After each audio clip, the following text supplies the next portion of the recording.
Today I will share with you some life-changing philosophy. Before we start, make sure to like the video and subscribe. Also, comment where are you watching from and at what time you are watching. Have a nice sleep.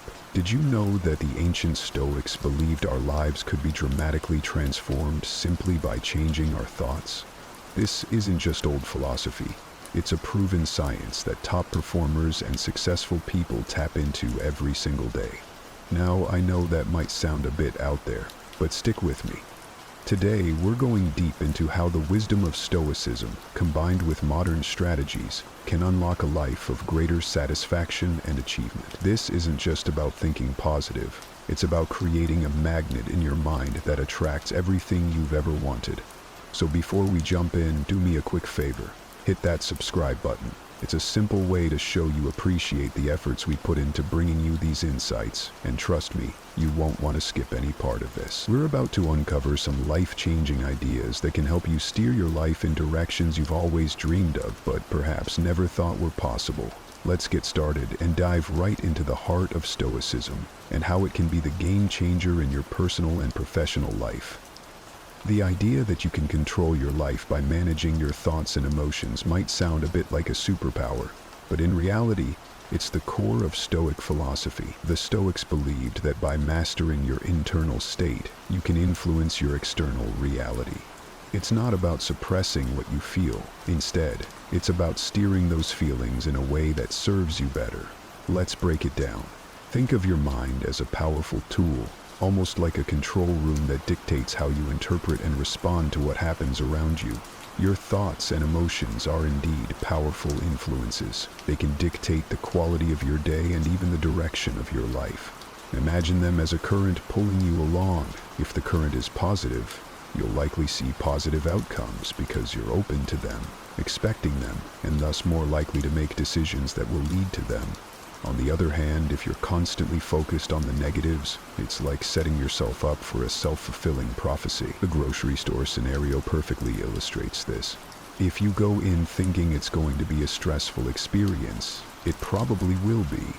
You'll be annoyed by the crowds, frustrated by the long lines, and maybe even forget a few items on your list because you're so flustered. Now, how do you shift this?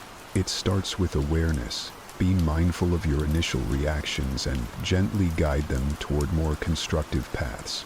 This isn't about ignoring the realities of life, but choosing a perspective that enhances your well-being. Let's say you're stuck in traffic. You can simmer in frustration, or you can see it as an opportunity to listen to your favorite podcast or an audiobook, transforming a negative scenario into a more positive experience. Applying Stoic wisdom doesn't require monumental changes overnight. It's the small shifts that accumulate and gradually steer your life in a more fulfilling direction. Remember, the goal isn't to feel good all the time. That's not realistic. But by managing your thoughts and emotions with the insight and clarity that Stoicism teaches, you're equipping yourself to handle whatever life throws at you with a greater sense of peace and resilience. When you think about what you really want in life, how clear are those visions? Clarity is key in Stoicism, as it teaches us to define our desires with precision, much like an architect draws up a detailed plan before the first brick is laid. This isn't just about knowing what you want. It's about understanding why you want it and how it aligns with your deeper values, which is a cornerstone of Stoic practice. It's the specificity that gives your goals their power. So, let's say you're after a new job. A general wish like, "I want a better job," is too vague and scatters your mental energy. Instead, picture the exact kind of job you want. What industry is it in? What position? What kind of work environment do you thrive in? Is work-life balance important to you? When you're specific, it's like setting the coordinates in your life's GPS. You know exactly where you want to go, and you can start taking specific actions that lead directly to your destination. The same principle applies to any area of your life, whether it's improving your health, finding a relationship, or learning a new skill. For example, if your goal is to get healthier, define what that means for you. Does it involve losing weight, building strength, or perhaps running a marathon? Each of these goals requires different strategies and sets a clear path for what you need to do, like planning your diet or your training schedule. Stoic philosophy isn't just about enduring life's challenges, but actively shaping our lives through our desires and actions. By focusing precisely on what you want, you align your daily actions with your long-term goals. This alignment reduces wasted effort and increases your efficiency and effectiveness, propelling you toward the life you've envisioned for yourself. Isn't it fascinating how the certainty of our beliefs can propel us forward or hold us back? This powerful force behind our actions often reflects what the Stoics teach us about the strength of inner conviction and the role of perception in our lives. The Stoics believed that it isn't events themselves that disturb us, but the views we take of them. Similarly, having a strong belief in your ability to achieve your desires isn't just helpful, it's essential. It's like fuel in your tank. Without it, you won't get far, no matter how great your plans are. Let's dive a bit deeper into why belief and faith are such game changers.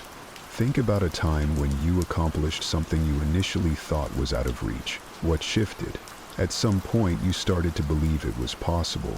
You saw some progress, perhaps, or someone else's story inspired you. That belief then sparked a series of actions that ultimately led to your success. It's this faith in the possibility that unlocks our potential and drives us to pursue even the most daunting goals. Now, applying this to our daily lives and bigger dreams requires a conscious effort to cultivate belief. Begin by surrounding yourself with positive influences, people who uplift you and reflect the values and success you aspire to.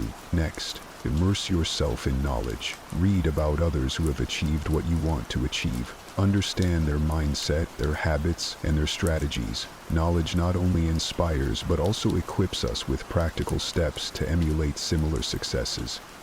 But what about those moments of doubt?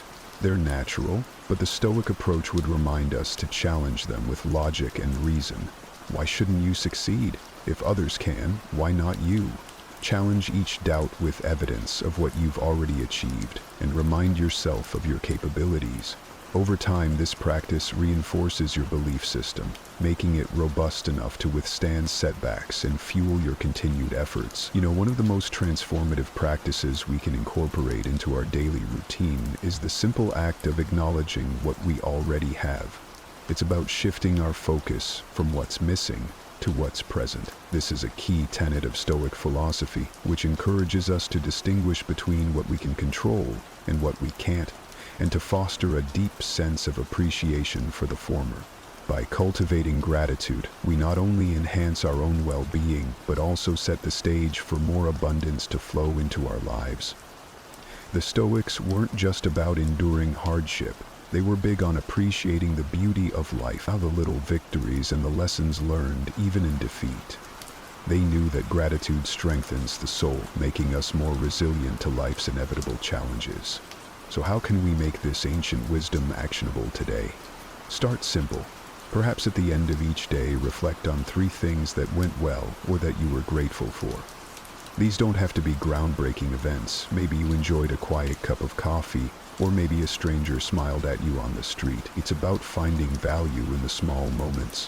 What this does is it rewires our brains to be more attuned to positive experiences. Over time, this mindset shift not only increases happiness, but also attracts more positivity. Our mindset, much like a garden, thrives when tended with care. If we water the seeds of gratitude, we cultivate a landscape rich with optimism and contentment. And let's not overlook the Stoic practice of reflecting on what could go wrong, a technique known as premeditatio malorum. This might seem counterintuitive to gratitude, but by considering the worst-case scenarios and realizing they are often either manageable or improvable, we actually foster a deeper appreciation for our current state. Practicing gratitude also has a way of magnifying what's good in our lives. It can transform our perspective, turning what we have into enough and more. It's about celebrating the existing riches of your life and, in doing so, unlocking the doors to even greater possibilities. So, challenge yourself to cultivate gratitude daily. It might just be one of the most rewarding journeys you embark on, filling your life with a profound sense of peace and a wealth of joy. just as the Stoics promised. Taking steps toward your dreams might sound like a no-brainer, but how often do we find ourselves daydreaming about what we want without making real moves to get there? This gap between desire and action is where inspired action bridges the divide. Stoic philosophy underscores the importance of not just enduring life's events, but actively engaging in shaping them. It's about recognizing that while we may not control external events, we do control our efforts and responses. Inspired action is about being proactive, not reactive. It's the difference between wishing for a change and making it happen. For instance, if your goal is to improve your health, inspired action isn't just joining a gym, it's committing to going 3 times a week and setting realistic incremental fitness goals. It means preparing healthy meals ahead of time instead of grabbing fast food. This type of action is fueled by clear intentions and a deep understanding of why these goals matter to you, aligning closely with the Stoic practice of thoughtful deliberation and purposeful living. The beauty of inspired action lies in its power to transform not just your circumstances, but also your mindset. Each step you take reinforces your commitment to your goals and your belief in your ability to achieve them. This isn't about massive leaps. Even small, consistent actions accumulate over time, leading to significant changes. For example, writing just 1 page a day can result in a complete book in less than a year, or a small daily savings can grow into a substantial fund. Stoicism teaches us to focus on the present moment and the actions we can take right now. Instead of getting overwhelmed by the entirety of our ambitions, we can break them down into what can be done today. This approach keeps us grounded and prevents the kind of paralysis that can come from feeling overwhelmed by our own dreams. To truly embrace inspired action, start by clarifying what you want to achieve, and then brainstorm the steps that will get you there. Commit to making these steps as specific and actionable as possible. Then, bring a level of mindfulness to this process, engaging with each task as not just a means to an end, but as an important part of a fulfilling journey. This mindfulness is what makes the action inspired, infusing it with energy and purpose, which is right in line with the Stoic emphasis on living according to one's values.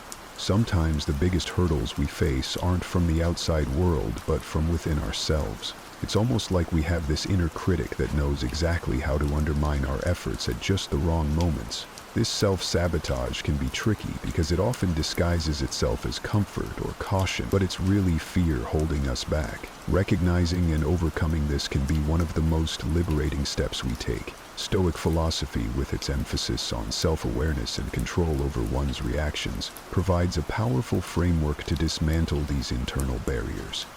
Self-sabotage manifests in various ways, from procrastination and self-doubt to negative self-talk and beyond. The Stoics taught that we should not be disturbed by our impulses, but rather see them as opportunities to practice virtue and strengthen our character. When you catch yourself thinking, "I'll never be good enough to get that promotion," recognize this as a moment to practice courage and affirm your value. Shift that thought to, "I have as much right as anyone to earn that position, and I will take proactive steps to improve my skills and demonstrate my capability." Understanding why we self-sabotage is also crucial. Often, it's a fear of failure or a way to avoid stepping out of our comfort zones. Stoicism encourages us to question our perceptions and judgments, to see things for what they really are, without the layer of emotion that often distorts reality. By confronting the reasons behind our self-sabotage, we can begin to untangle the deeper fears and start to address them directly. Another Stoic practice that can be particularly effective in combating self-sabotage is the premeditation of evils. Visualizing potential challenges and setbacks as a way to mentally prepare for them. This can diminish the fear and anxiety that often lead to self-sabotage. For instance, if you're worried about a big presentation, spend time imagining what could go wrong and how you would handle it. This preparation not only reduces anxiety, but also equips you to deal more effectively with any situation that might arise. Building a routine that fosters positive habits can help reinforce self-discipline and reduce self-sabotage. The Stoics were big on routine because it creates a foundation of order and predictability, which can be incredibly empowering.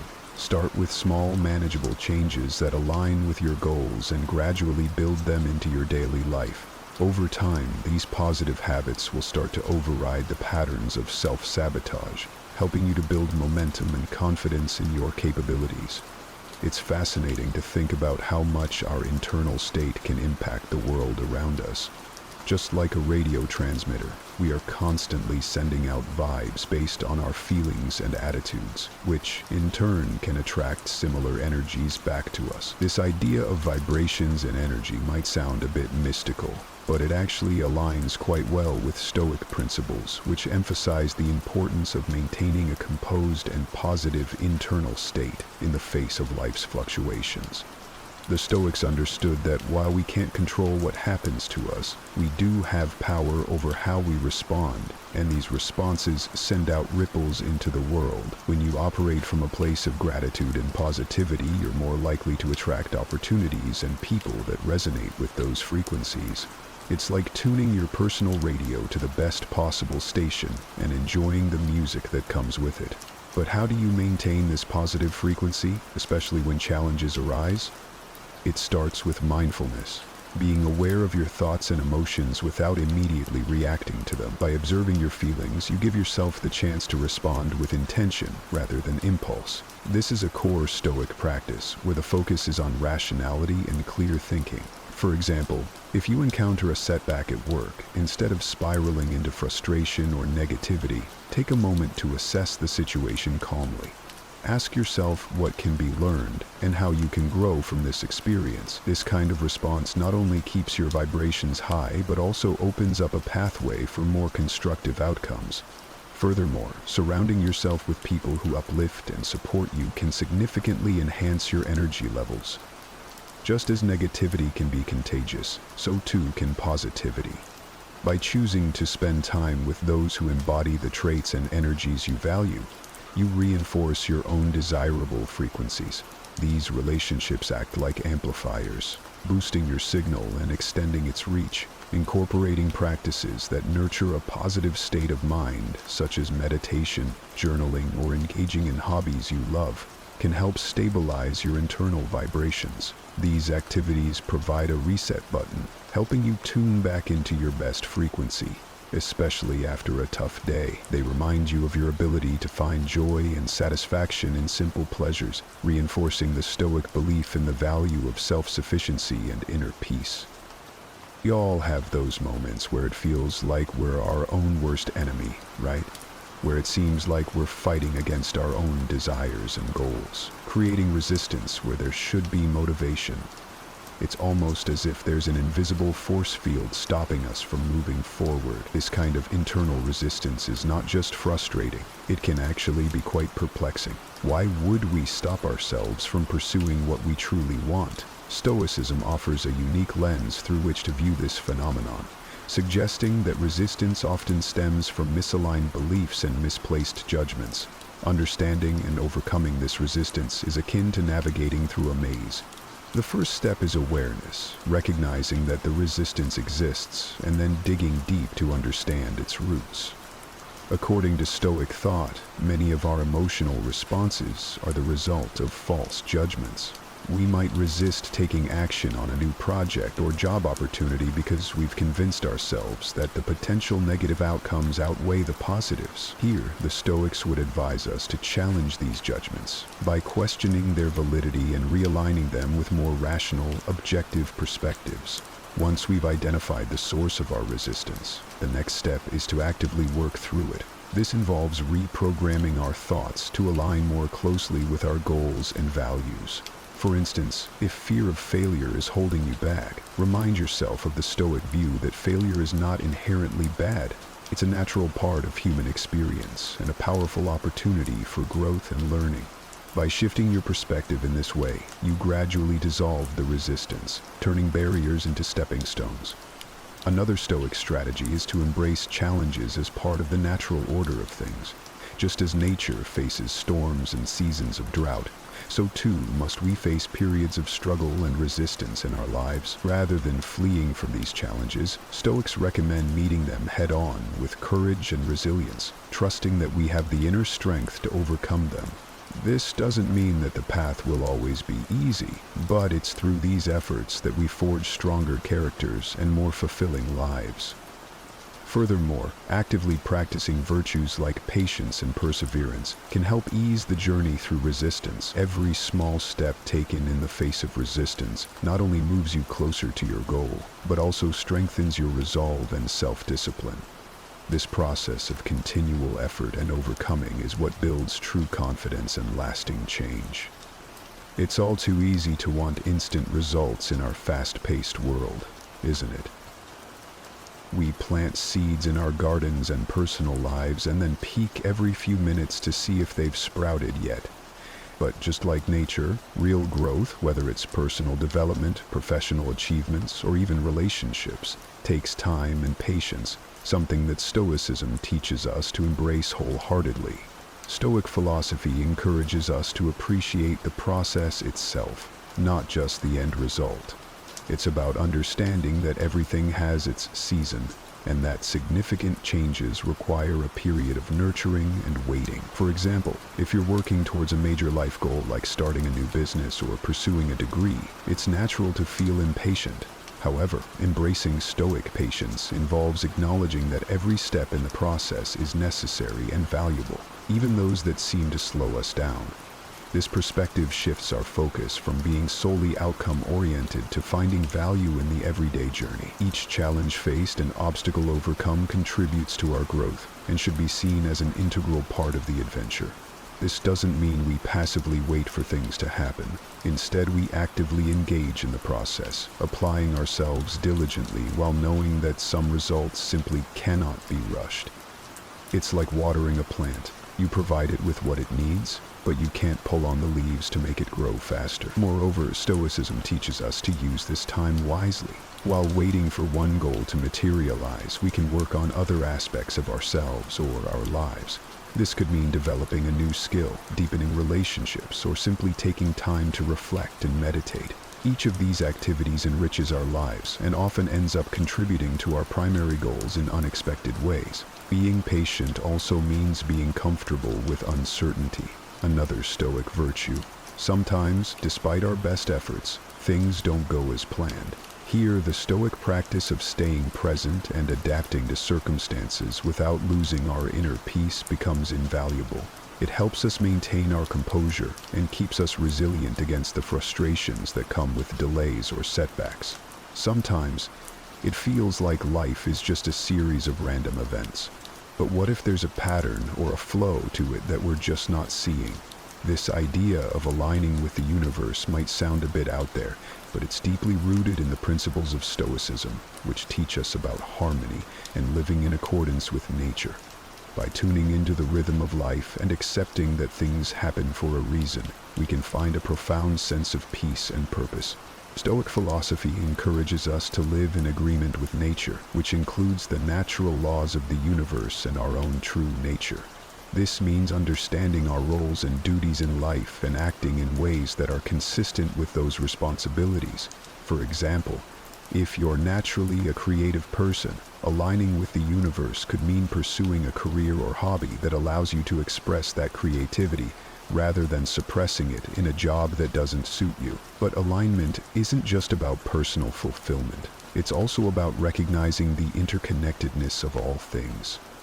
The Stoics believe that everything in the universe is interdependent, and by aligning ourselves with this natural order, we contribute to a greater harmony. This might involve making choices that are not only good for ourselves, but also beneficial for others and the world at large. It's about making decisions that resonate with the deepest truths of how the world works. Practically, this can be achieved by paying attention to the signals life sends us. Sometimes we ignore our intuition or the little signs that suggest we're on the right path or a detour.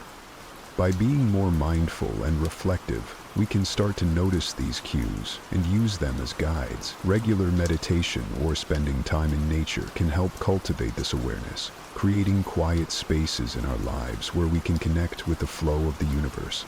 Another aspect of aligning with the universe is learning to accept and flow with the changes and challenges that come our way. Stoicism teaches us to embrace whatever happens, both the good and the bad, as part of a larger plan. This doesn't mean being passive. It means actively adapting and finding ways to thrive within the circumstances we find ourselves in. For instance, if you encounter a setback, rather than resisting or lamenting it, you can look for the opportunity it might be presenting. Perhaps it's a chance to learn something new, to develop resilience, or to take your life in a new direction. Did you know that most of us spend our lives waiting for someday? We tell ourselves, someday I'll be happy, someday I'll pursue my dreams, someday I'll live the life I truly want. But what if someday was actually today? What if I told you that the secret to unlocking your best life lies in a simple shift of perspective? In today's video, we're diving deep into the transformative power of living as if, a strategy that can revolutionize how you approach your goals and dreams right here, right now. Throughout this discussion, we'll explore how changing your mindset can not only alter your immediate reality but also set the stage for long-term fulfillment. I'm thrilled to share these insights, and I genuinely believe you'll find them both empowering and practical. If you value what we're doing here, consider showing your support with a simple free favor. Hit that subscribe button. It helps us keep producing content that makes a difference. And remember, each part of this video builds on the last, so make sure you don't skip any sections. Stick with me throughout, and let's unlock some powerful strategies together. Let's make someday today. Let me share a little secret with you. There was a time when I lived my life on hold, always waiting for the right moment to make my dreams a reality. It's easy to think that someday we'll have everything perfectly aligned, and then we'll be ready to chase what truly matters. But that day, it never just arrives. We have to create it. I started to wonder, what if I lived as though I had already achieved my dreams?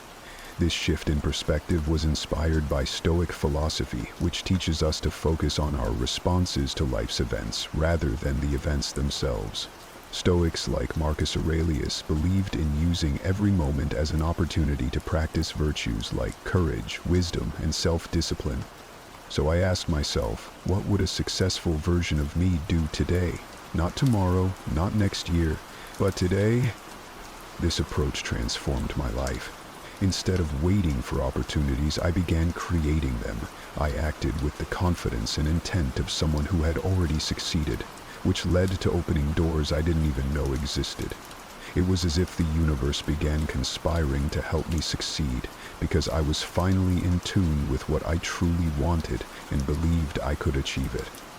Now, think about your own aspirations. What could you achieve if you started living as if your biggest goals were already accomplished? Imagine the sense of purpose and direction you'd feel each morning. It's not about fooling yourself, but about stepping into the shoes of your best self and moving forward with unwavering conviction. Remember, as if isn't about pretending, it's a practice in courage, a way to bridge the gap between who you are and who you want to be. And in this gap, you'll find not just the achievements you desire, but also profound growth in your character. Because when we act as if, we're not just living, we're thriving, propelled by the best version of ourselves. This is the Stoic way, living each day as if it were both your first and your last, with the vitality and vigor that comes from aligning with your deepest values and ambitions. So, let's take that step today, not tomorrow. Act as if you are already the person who has achieved everything you ever wanted. Watch how it changes, not just the things you do, but also how you feel about everything around you. This isn't just about achieving goals. It's about transforming your entire outlook on life. Let's delve into a powerful exercise that I often revisit when I feel disconnected from my goals. Visualization isn't just about dreaming. It's about creating a vivid mental blueprint of your future. Picture this. You've already reached your biggest goal. Can you see it? What are you doing? Who are you with? And most importantly, how do you feel in that moment? I remember the first time I practiced this, I was aiming to become a sought-after speaker, sharing insights on life and Stoicism. I visualized stepping onto the stage, the lights, the audience's expectant faces, and the profound silence waiting for my first words. But the true shift came when I focused deeply on the emotions I felt in that vision. Confidence, excitement, fulfillment. This wasn't just a daydream. It was an emotional rehearsal for what was to come. The Stoics were masters at using visualization not as a form of escape, but as a tool to prepare for reality. They called it premeditatio malorum, where they visualized challenges to prepare themselves mentally and emotionally for future hardships. In our context, it means using visualization to fortify ourselves against the fear of failure and to bolster our resolve to pursue our ambitions relentlessly. Every morning, I spend a few minutes in this visualization, not just seeing but feeling the reality of my achievements. This practice propels me out of bed with a vigor that no cup of coffee can match. It's about aligning my emotional and mental state with my goals, ensuring that my actions throughout the day are intentional and directed toward making that visualized future a reality. So, what vision will you hold in your mind? What emotions will you choose to feel as if your success is already a fact? Embrace this technique and weave it into your daily routine. Feel the joy, the pride, and the sheer thrill of achieving your dreams, even before they materialize. This isn't just optimism. It's a strategic rehearsal for your success. I'll let you in on a transformative moment from my own journey. There was a time when my aspirations seemed like distant, almost unreachable stars. I wanted to be recognized as a leader in my field and influential and inspiring. But here's the twist. I decided to start acting the part long before the accolades and acknowledgments came my way. I began each day asking myself, how would the leader I aspire to be handle this? Whether it was dealing with a challenging client or navigating setbacks, I stepped up. I made decisions from a place of authority and confidence, not hesitance. I dressed the part, spoke with conviction, and perhaps most importantly, I made strategic choices that a successful person in my field would make. This wasn't about putting on a mask. It was about embodying the best version of myself, one decision at a time. Now, think about your own goals. How does the person you want to become handle their day-to-day tasks? How do they interact with others? How do they manage stress and setbacks? Emulating these behaviors before they become a reality is not just play acting. It's a profound exercise in self-actualization. The Stoics emphasize the importance of living in accordance with nature, which, in our case, translates to living in a way that aligns with our true potential. Let me ask you this. What can you do right now, today, that aligns with your vision of success? Maybe it's tackling a project you've been postponing, or perhaps it's reaching out to a mentor. Each action, no matter how small, is a step toward becoming who you really want to be. And yes, there will be days when it feels like you're just going through the motions. But remember, consistency is key. Every act, every decision in line with your future self fortifies your path to becoming that person. Embracing your new role before it materializes isn't just a strategy, it's a profound transformation that begins deep within your emotional core. Let me share a chapter from my own life. When I first aimed to become a motivational speaker, every morning, before the sun even peeped through the curtains, I stood in front of my mirror, rehearsed my speeches, and soaked in the applause I imagined echoed through packed auditoriums. This wasn't about wishful thinking. It was about emotionally anchoring myself in my future reality. I still remember the butterflies, the nerves, and the raw energy I felt during those mornings. But here's the key. I didn't wait for my first actual applause to feel validated or successful. I allowed myself to feel proud, capable, and genuinely moved by my own journey and the messages I shared. This emotional resonance is crucial because it cements your belief in your potential and your path. It's what fuels you through setbacks and rejections. The Stoics often spoke about amor fati, a love of fate. They believed in embracing every aspect of life, not just the joys, but also the challenges, as necessary parts of your journey. By allowing myself to feel the emotions associated with my desired role, I was practicing amor fati. I was not just waiting for success to come and find me, I was living it in my emotions and reactions. How about you? What emotions would you feel if you achieved your greatest aspiration right now? Try to live those emotions today. Feel the joy, the gratitude, and yes, even the responsibility that comes with your dreams. When you align your emotional state with your ambitions, you're not just hoping for a future, you're living it. This practice doesn't just prepare you for your dreams, it attracts them to you. Because when you resonate with the energy of your dreams, the world can't help but respond in kind.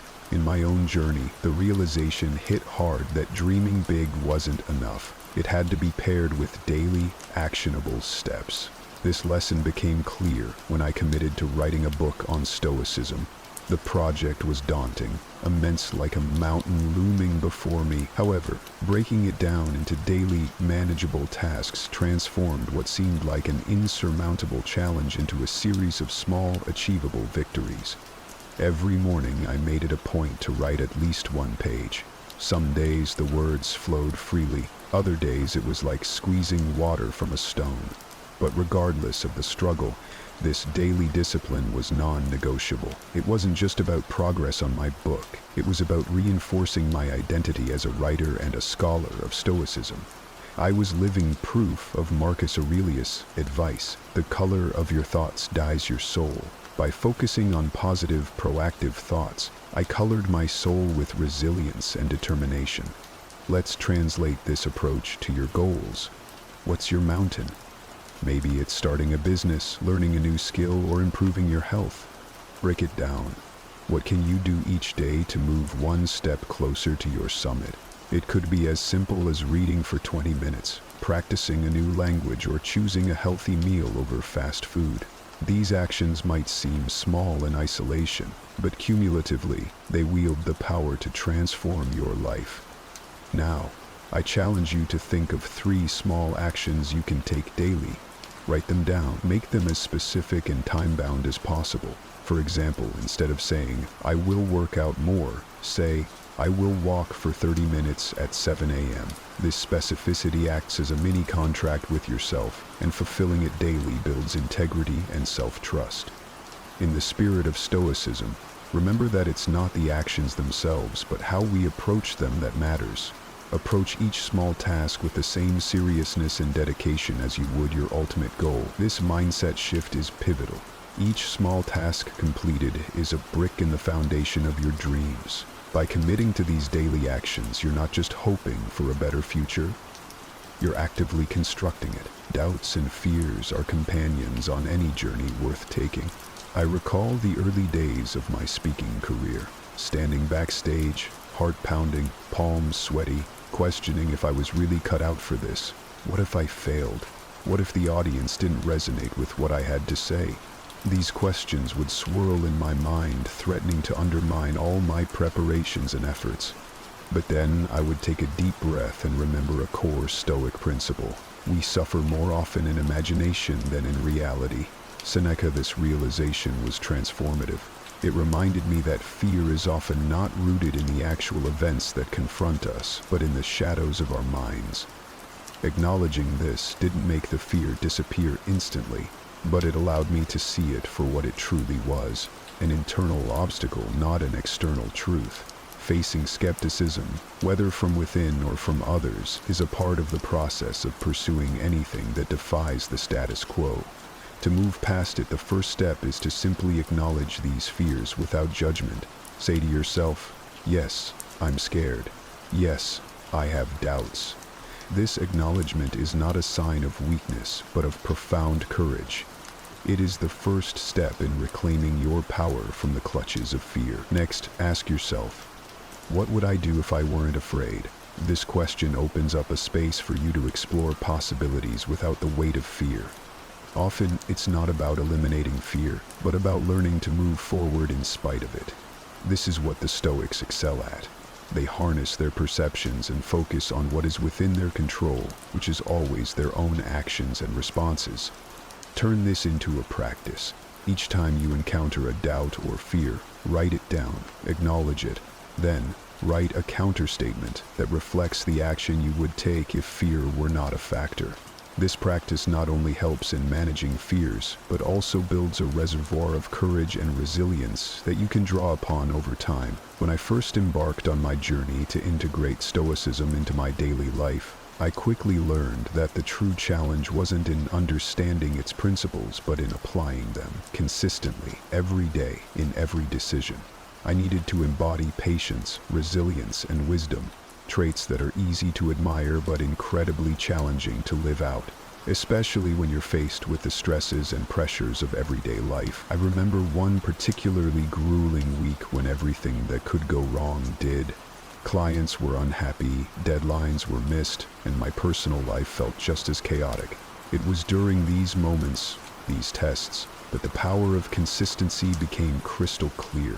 Instead of letting despair take hold, I focused on maintaining my Stoic practices, reflecting on my reactions, focusing on what I could control, and accepting what I couldn't. This didn't solve all my problems overnight, but it helped me navigate them with a clarity and calmness that had previously eluded me.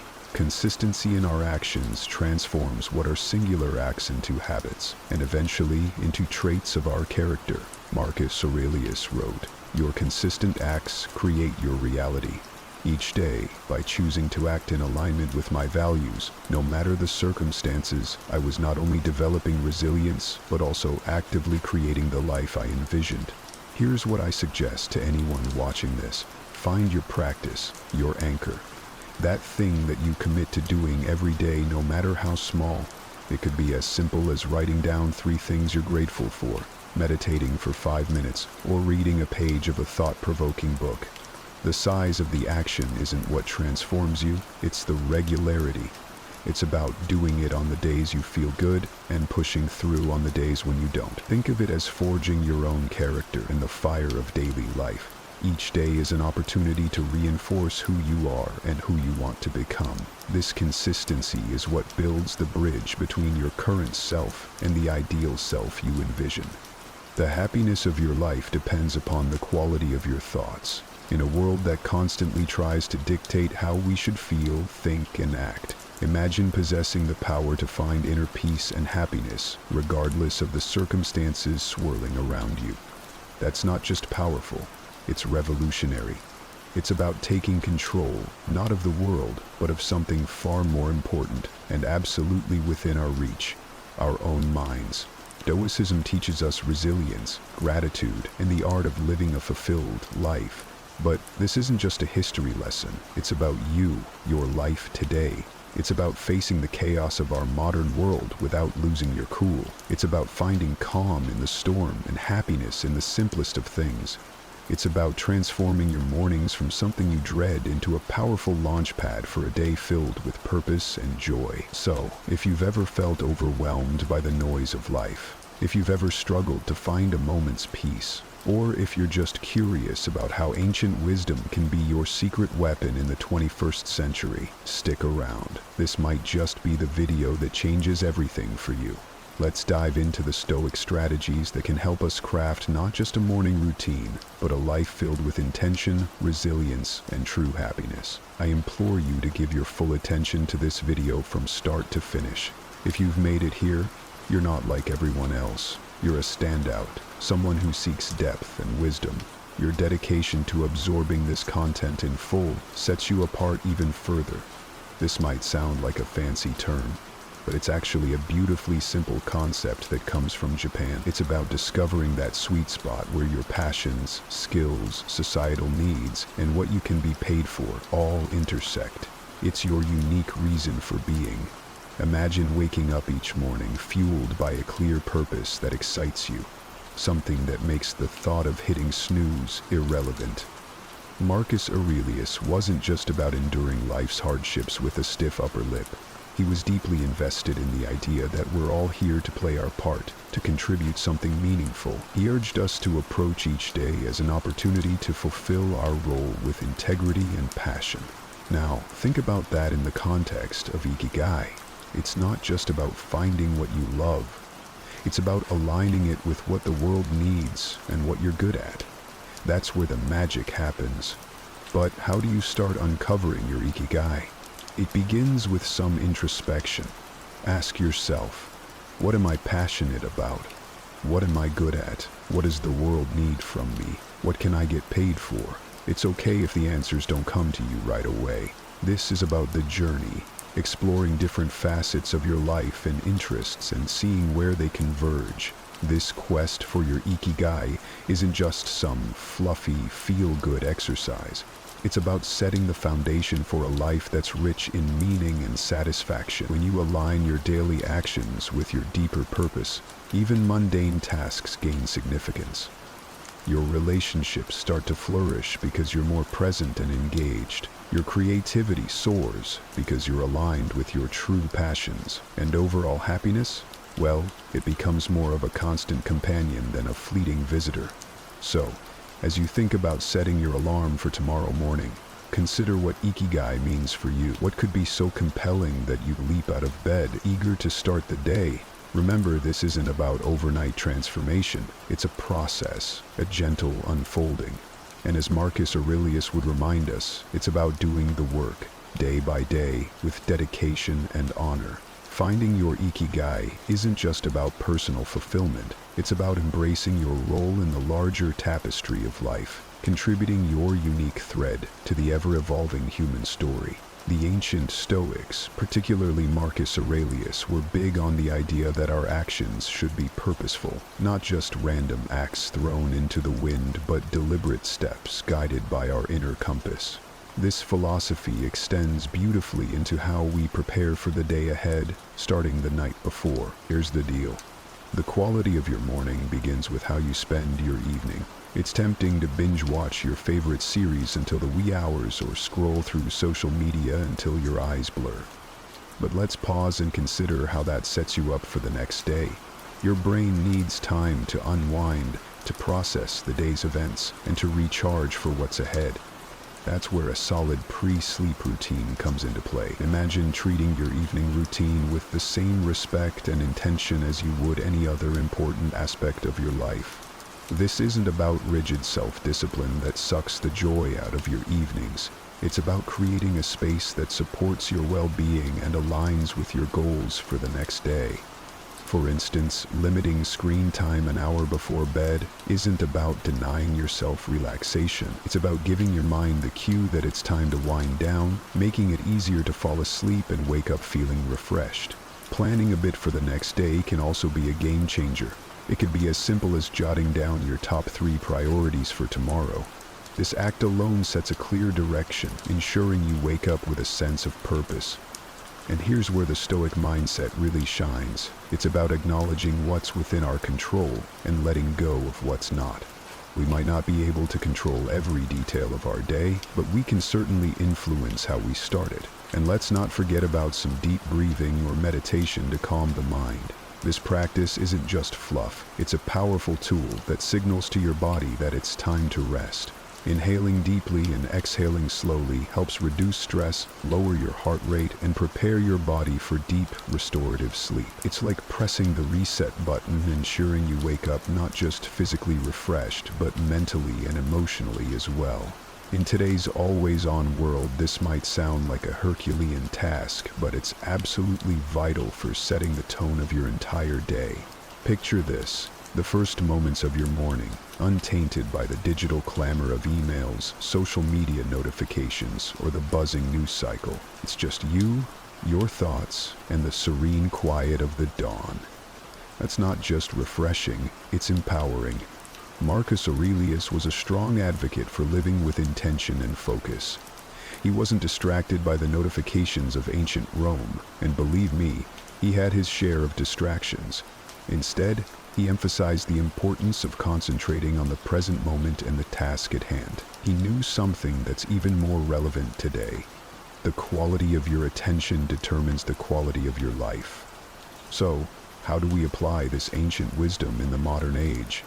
First, it's about creating a morning space that's intentionally free from digital distractions. This isn't about shunning technology, but rather choosing not to let it dictate the start of your day. It's tempting to roll over and immediately check your phone, but that instantly puts you in a reactive state, responding to the demands and dramas of the external world. Instead, give yourself the gift of a peaceful start. Imagine dedicating the first hour of your day to activities that nourish your soul and sharpen your mind. Maybe it's reading, meditating, journaling, or simply enjoying a cup of coffee as you gaze out the window. This isn't wasted time. It's an investment in your well-being. By avoiding distractions, you're not just avoiding stress. You're actively creating a reservoir of peace and focus that you'll draw from throughout the day. Making the most of your mornings isn't about adding more to your to-do list. It's about subtracting the noise that doesn't serve you. It's about prioritizing what truly matters before the day's demands start pulling at your attention. This is where the Stoic practice of focusing on what's within your control comes into play.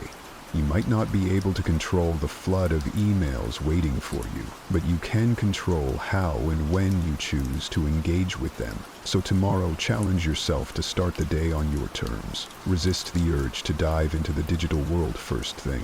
Instead, anchor yourself in the present moment, savoring the peace and potential that the morning holds. Remember, every day is a new opportunity to live more intentionally, more serenely, and more in line with who you aspire to be. Let's make our mornings a testament to that ambition, guided by the timeless wisdom of Stoicism and an unwavering focus on what truly matters. Stoicism, at its core, is about understanding what is within our control and acting with virtue and intention in those areas. Marcus Aurelius, Seneca, Epictetus, these guys weren't just talking about enduring life's hardships with a stiff upper lip. They were advocating for a proactive engagement with life, taking charge of our actions and our mindset. Waking up consistently is a practice that embodies this philosophy. It's a declaration that we are in control of how we start our day, that we are not at the mercy of whims or external pressures. Building a life, as Stoicism suggests, step by step, with contentment in each action, is a powerful concept. It reminds us that big changes start with small, consistent actions. Waking up at the same time each morning might seem like a small thing, but it's a cornerstone habit that sets the stage for everything else. It's about creating a stable foundation for your day, where you're not rushing from the moment you open your eyes, but rather starting with a sense of control and purpose. But here's the thing. Consistency is challenging. It's supposed to be. The early days of trying to wake up at the same time each morning can feel like an uphill battle. Your bed feels more comfortable than ever, and the temptation to hit snooze just one more time can feel irresistible. This is where the Stoic practice of perseverance comes in. It's about reminding yourself why you're doing this, about the person you're becoming through this discipline. It's about seeing beyond the immediate comfort and focusing on the long-term benefits this habit will bring into your life. Becoming a morning person, then, is not just about the mornings themselves. It's about embodying the qualities that make you resilient, focused, and intentional throughout your day. It's a practice in self-mastery, in aligning your actions with your values, and in cultivating the kind of life you want to live, one morning at a time. So how do we make consistency our ally? Start by setting a clear intention the night before. Remind yourself why waking up at a specific time is important to you. Is it to have more quiet time in the morning for reading or meditation? Is it to exercise, or simply to start your day in a more relaxed and controlled manner? Then create an environment that supports this habit. Maybe it's going to bed a bit earlier to ensure you get enough sleep, or keeping your curtains slightly open to let the natural light wake you up gently. And when it gets tough, remember the Stoic belief in the power of our own will and the importance of acting according to our principles. Each morning that you wake up at your chosen time, you're not just starting your day. You're reinforcing a commitment to yourself, to your growth, and to living a life of intention and purpose. Amidst all this talk of discipline, consistency, and waking up with the sun, it's paramount to remember one thing: we're human. And being human means we're beautifully complex creatures with brains that often prefer the path of least resistance, the instant gratification route. This is precisely why embarking on new habits like transforming our mornings can initially feel like an uphill battle. Yet, there's something incredibly freeing in acknowledging this fact. It's not a flaw, it's just part of the human experience. Now, let's channel some Stoicism into this concept. Stoicism teaches us the importance of self-compassion and understanding alongside its calls for discipline and resilience. Marcus Aurelius, in his personal writings, often reminded himself to be patient and forgiving with his own shortcomings. He knew that berating oneself for every slip-up was not the path to growth. Instead, he advocated for recognizing our errors, learning from them, and then letting them go. This approach is crucial when we're trying to cultivate new morning routines, or any habit, for that matter. Those first few days, or even weeks, can be tough. Your alarm goes off and every fiber of your being wants to stay cocooned in the warmth of your bed. And let's be honest, there will be days when you'll give in to that desire. That's okay. The key is what you do next. Do you beat yourself up, spiraling into a cycle of guilt and self-criticism? Or do you take a breath, forgive yourself, and see the next morning as a fresh opportunity to try again? Forgiveness and patience with ourselves are not signs of weakness. They're indicators of strength and wisdom. They mean we're in it for the long haul, ready to navigate the ups and downs with grace. This Stoic practice of self-compassion is about understanding our nature, working with it, and gently nudging ourselves toward the habits and life we aspire to. Moreover, taking it easy isn't about making excuses or allowing ourselves to perpetually fall short of our goals. It's about recognizing that growth is a process filled with learning curves and setbacks. It's about understanding that each new day brings with it a new set of challenges and opportunities. And it's in this daily renewal that we find our strength and resilience. So, as you work on embracing those early mornings, or any new habit, remember to take it easy on yourself. Celebrate the small victories, learn from the setbacks, and approach each day with a heart ready to try again. This isn't just about becoming a morning person. It's about cultivating a mindset that's prepared to face life's challenges with a blend of determination and kindness. Consider the simple act of placing your alarm clock across the room. It's not just about making it physically harder to snooze. It's a statement. It's a commitment to start the day on your terms, to rise despite the comfort of the bed's embrace. It's a small act of defense against the inertia of sleep and comfort, a step toward embracing the day with intention. Similarly, making your bed each morning might feel like a trivial task, especially when you're the only one who'll see it. Yet it's so much more than smoothing sheets and fluffing pillows. It's an exercise in care, in telling yourself that your environment and how you engage with it matters. It's about creating a space that reflects the order and respect you're cultivating within yourself. These small victories, as Marcus Aurelius would likely argue, are the building blocks of a disciplined life. They're the everyday choices that, while easy to overlook, cumulatively mold our character. Each time you choose to do these little things, you're casting a vote for the type of person you want to be. You're choosing to be someone who values discipline, order, and respect for oneself and one's environment. But why focus on these small acts? Because they're within everyone's reach. Not all of us can control the major events in our lives, the upheavals, the unexpected turns, but we can control how we respond to the start of each day, how we treat our immediate surroundings, and how we prime ourselves for whatever lies ahead. This is Stoicism in action, focusing on what's in our power to control and letting go of what isn't. Moreover, these practices aren't just about building discipline for discipline's sake. They're about cultivating a mindset that's prepared for life's bigger challenges. If you can commit to these small acts of discipline, you're training yourself to uphold your commitments in more significant areas. You're sharpening your ability to follow through, to remain steady in the face of adversity, and to approach life with a calm, collected demeanor, qualities that define the Stoic ideal. So, as you consider the role of discipline in your life, start small.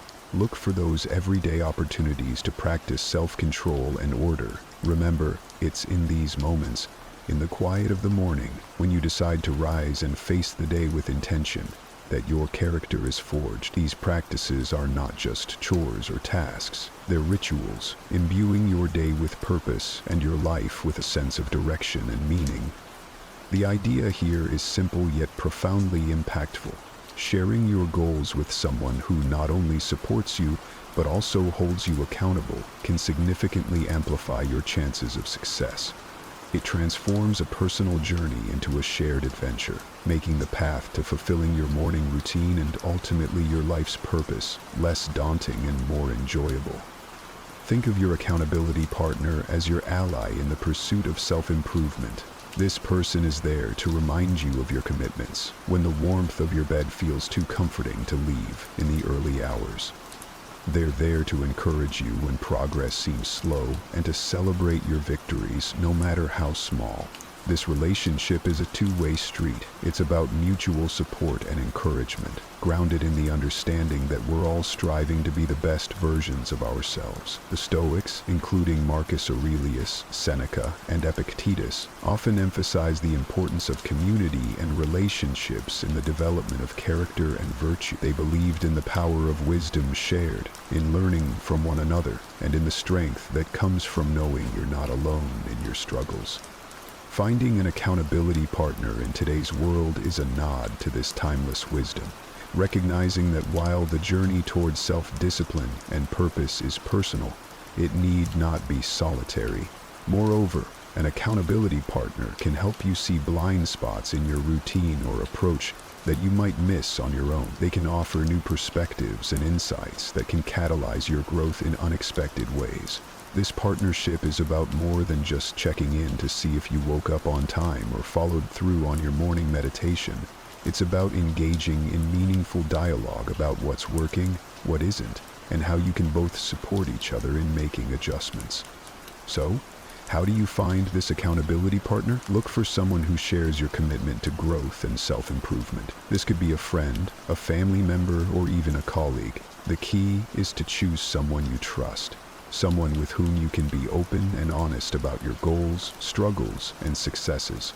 Once you've found that person, be clear about what you're hoping to achieve and what kind of support you need. Set regular check-ins and be there for each other, offering encouragement, advice, and, when necessary, a gentle nudge back on track. Remember, finding an accountability partner is about more than just external motivation. It's about building a relationship that inspires and uplifts both of you. It's about creating a shared space where honesty, vulnerability, and mutual support are valued and nurtured. In this space, your morning routines and broader life goals become intertwined in a collective effort toward living a more intentional, disciplined, and fulfilling life. The Stoic practice of reflecting on mortality is a call to action, a prompt to live our lives with purpose and intention. It encourages us not to squander our time on trivialities, but to concentrate on creating a meaningful legacy. Every morning when we wake up, we're presented with a fresh opportunity to engage with life in a meaningful way, to contribute positively to the world around us, and to pursue personal growth and fulfillment. Marcus Aurelius, in his meditations, often wrote about the fleeting nature of life, emphasizing the importance of living virtuously and making the most of the time we have. This wasn't meant to be somber. Rather, it was a liberating realization that freed him from petty concerns and allowed him to focus on his duties as emperor and as a human being striving for virtue. The idea is that by keeping the end in mind, we're more likely to live our lives with purpose and clarity, prioritizing the things and relationships that truly matter. Remembering death in the context of our morning routines transforms how we approach each day. It's not just another day, it's a day that we've been gifted, one that's not guaranteed to anyone. This realization can profoundly impact how we choose to spend our time, the activities we engage in, the relationships we nurture, and the legacy we strive to build. It's a reminder to live fully, to love deeply, and to leave the world a little better than we found it. Moreover, this Stoic practice helps us maintain perspective in the face of life's inevitable challenges and setbacks. When we remember that our time is limited, the daily annoyances and obstacles lose much of their power over us. We become more resilient, more focused on our long-term goals, and less likely to be derailed by temporary difficulties. It's a practice that fosters gratitude for the present moment and inspires us to make the most of it. So, how can we incorporate this Stoic principle into our daily lives? It begins with a moment of reflection each morning. Consider the day ahead as a blank canvas, an opportunity to contribute positively to your life story and to those around you.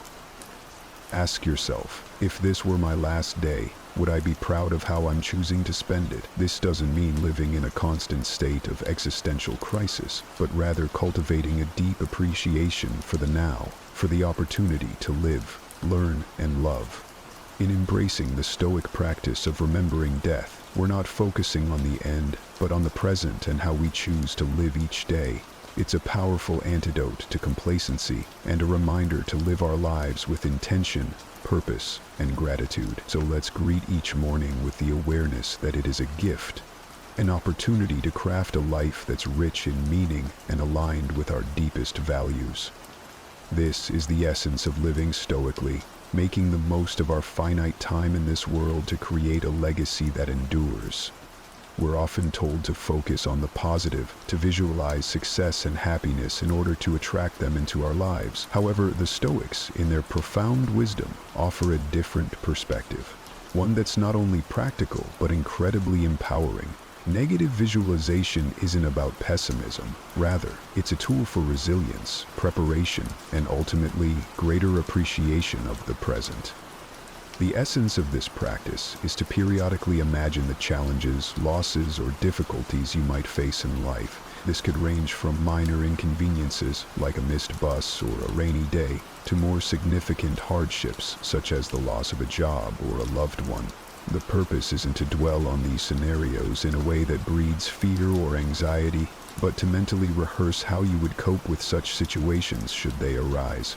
This process of visualization prepares you emotionally and mentally, making you less susceptible to being thrown off course by life's inevitable ups and downs. Marcus Aurelius, Seneca, and Epictetus all believed that by contemplating the temporary nature of everything outside our control, we could cultivate a deeper sense of peace and resilience.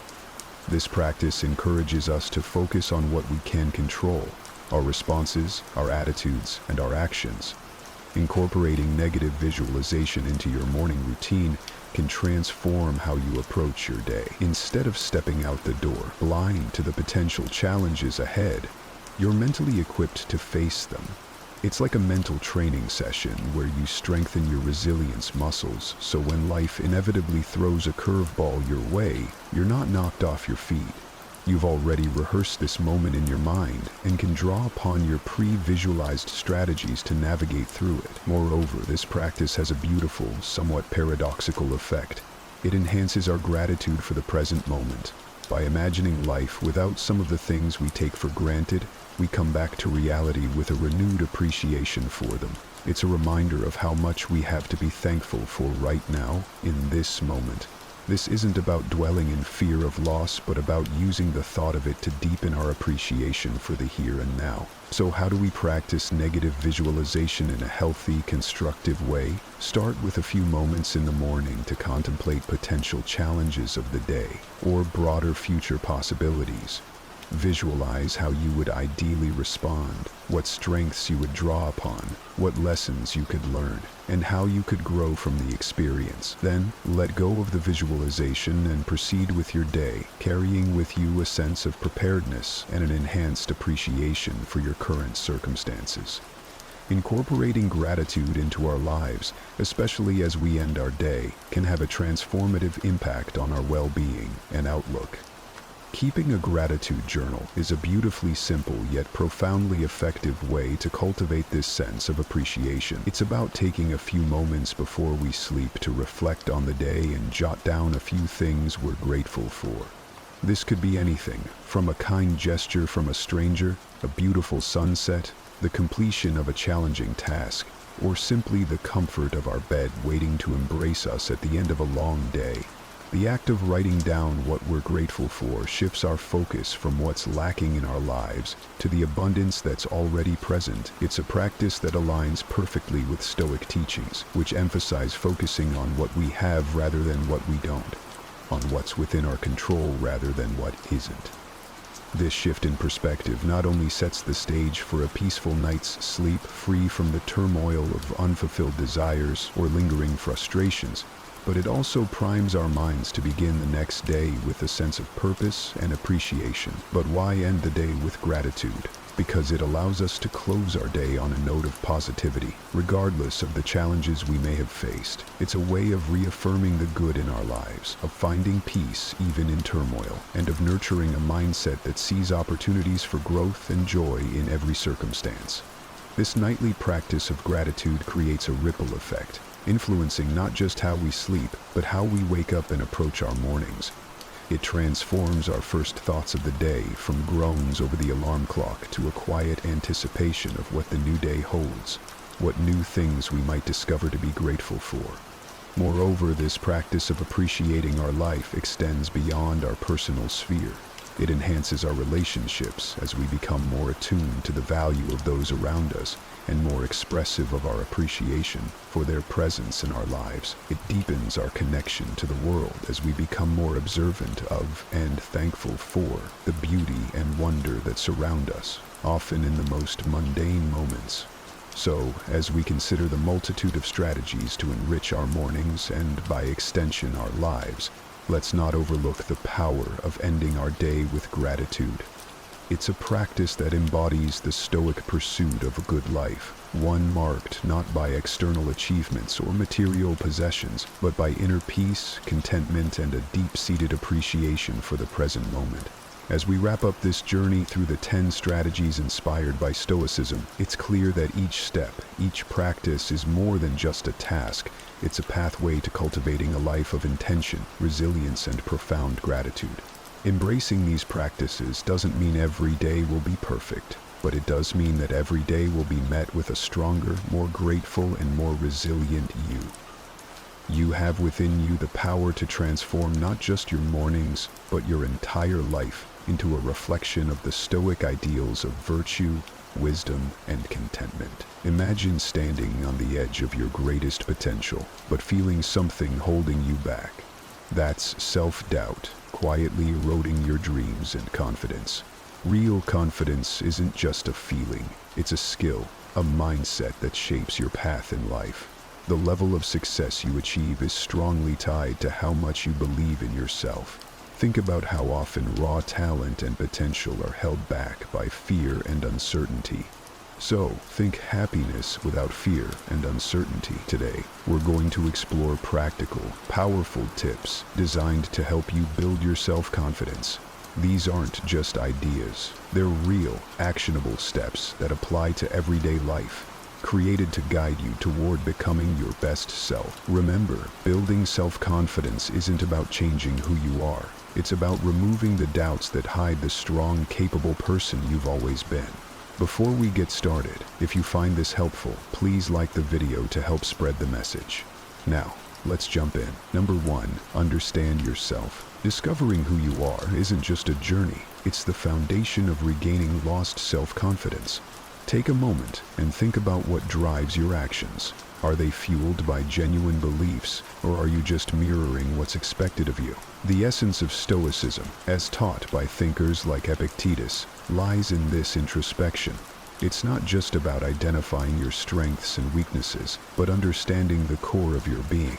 This deep self-awareness is the secret to authentic self-confidence. It's a transformation that begins within, by aligning your actions with your true self. Today, life throws challenges our way, and our immediate reactions often define us.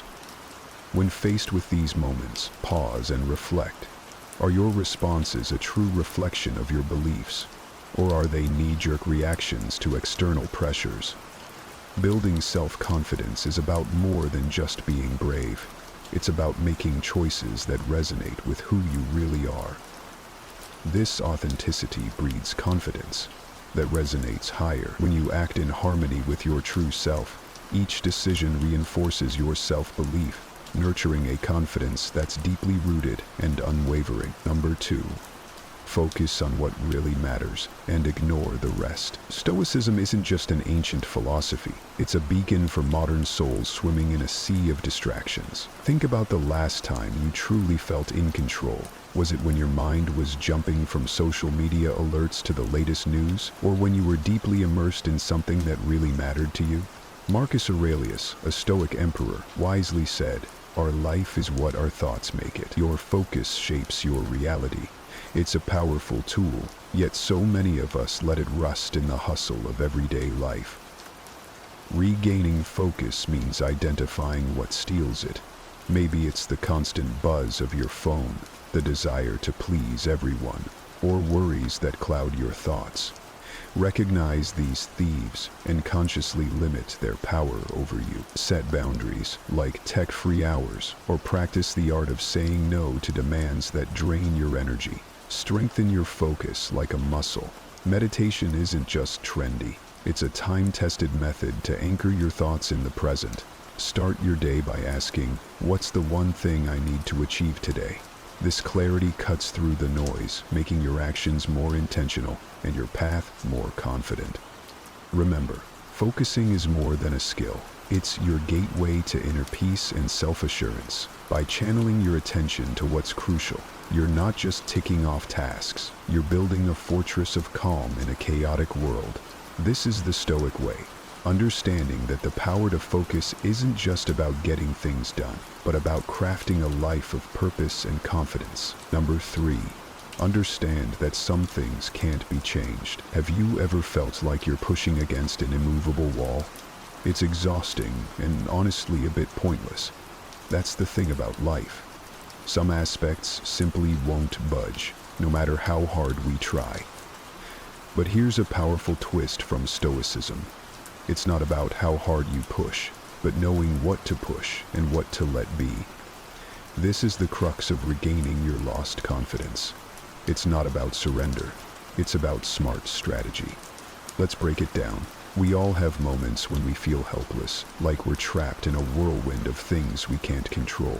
This is where modern Stoic wisdom kicks in.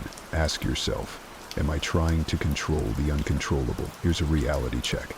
We can't dictate others' actions, reverse time, or foresee the future. But here's your power play. Focus on what you can influence. Your reactions, your decisions, and your actions. These are your true dominions. By shifting your energy here, you become stronger, more adaptable, and most importantly, more self-assured. It's like honing your skills in a game where you know the rules and play your best moves. Consider this. Accepting the unchangeable isn't about passive resignation. It's about strategic focus. When you stop wrestling with the past or future, you're free to excel in the present. Learn to treat yourself with kindness, especially when things don't go your way. Everyone stumbles. That's not just okay. It's essential for growth. This mindset doesn't just make you more confident. It embeds a sense of calm wisdom in your daily life. You're not just growing in confidence. You're evolving into a wiser, more serene version of yourself, living a life that's richer and more meaningful. Remember, true confidence isn't about dominating every aspect of life. It's about mastering your responses and focusing on your strengths. You're not just surviving the storm. You're learning to dance in the rain. Number 4, grow your humility. Embracing humility is like unlocking a secret door to confidence. It's not about dimming your light. Rather, it's about recognizing there are millions of other lights shining around you. We often trip over our own pride, mistaking it for confidence. But here's a truth that has stood the test of time, stretching back to the wisdom of Stoic philosophers like Epictetus. True knowledge begins with the admission of ignorance. The humility is your foundation for growth. Imagine humility as soil, rich with potential. Just as a plant doesn't shoot up overnight, neither does genuine confidence. It's a daily practice. Listen more, talk less, and understand that your point of view isn't the only one. When you succeed, remember the contributions of others. There's strength in realizing that everyone has something to teach you. Our world today often values appearances over authenticity, but beneath this veneer, the craving for real connections is palpable. Humility opens doors to these connections. By acknowledging that you're part of a larger whole, you're not downplaying your worth, you're enhancing it. Every person you meet carries a universe of experience different from yours. Learning from them doesn't make you smaller. It makes your world bigger. And in this expanded world, your confidence finds its true north.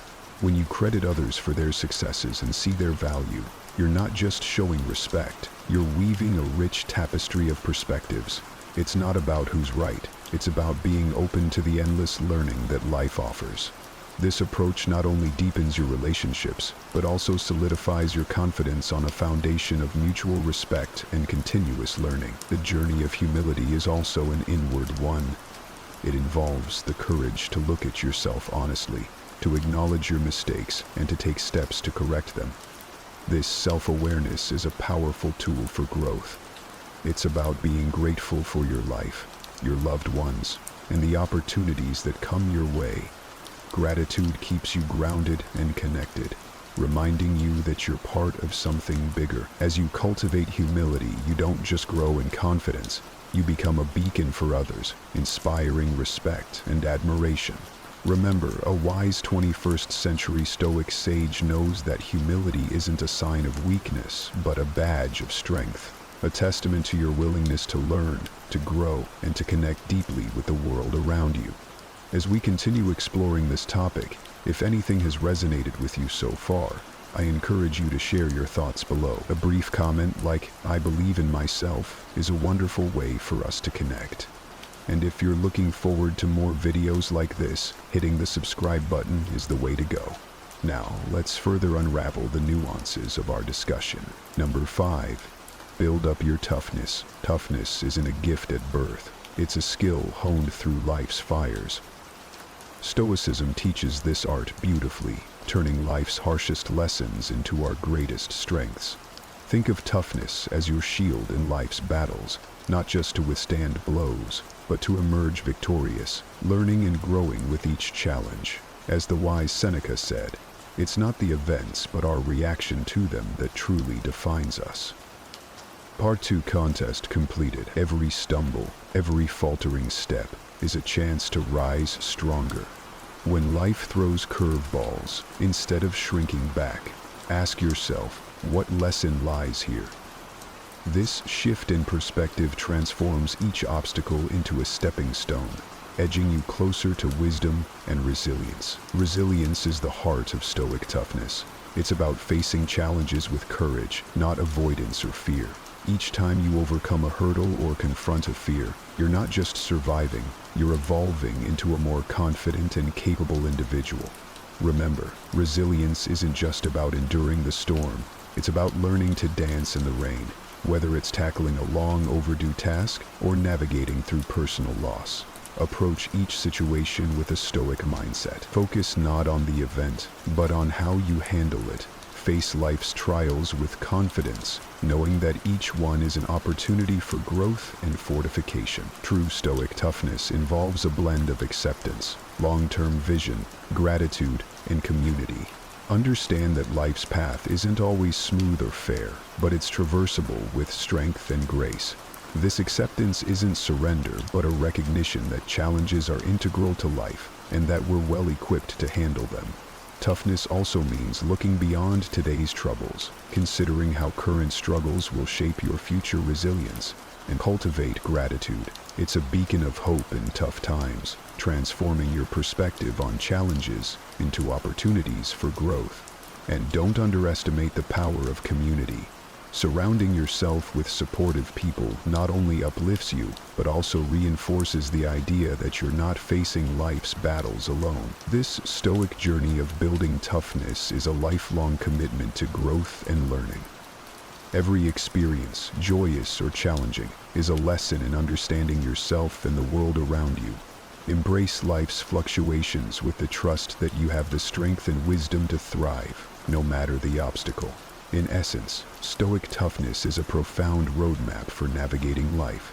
It teaches us to face difficulties head-on, learn from them, and harness them to build our confidence and resilience. By embracing Stoicism, we don't just overcome challenges, we transform them into catalysts for becoming wiser, stronger, and more self-assured. Number 6.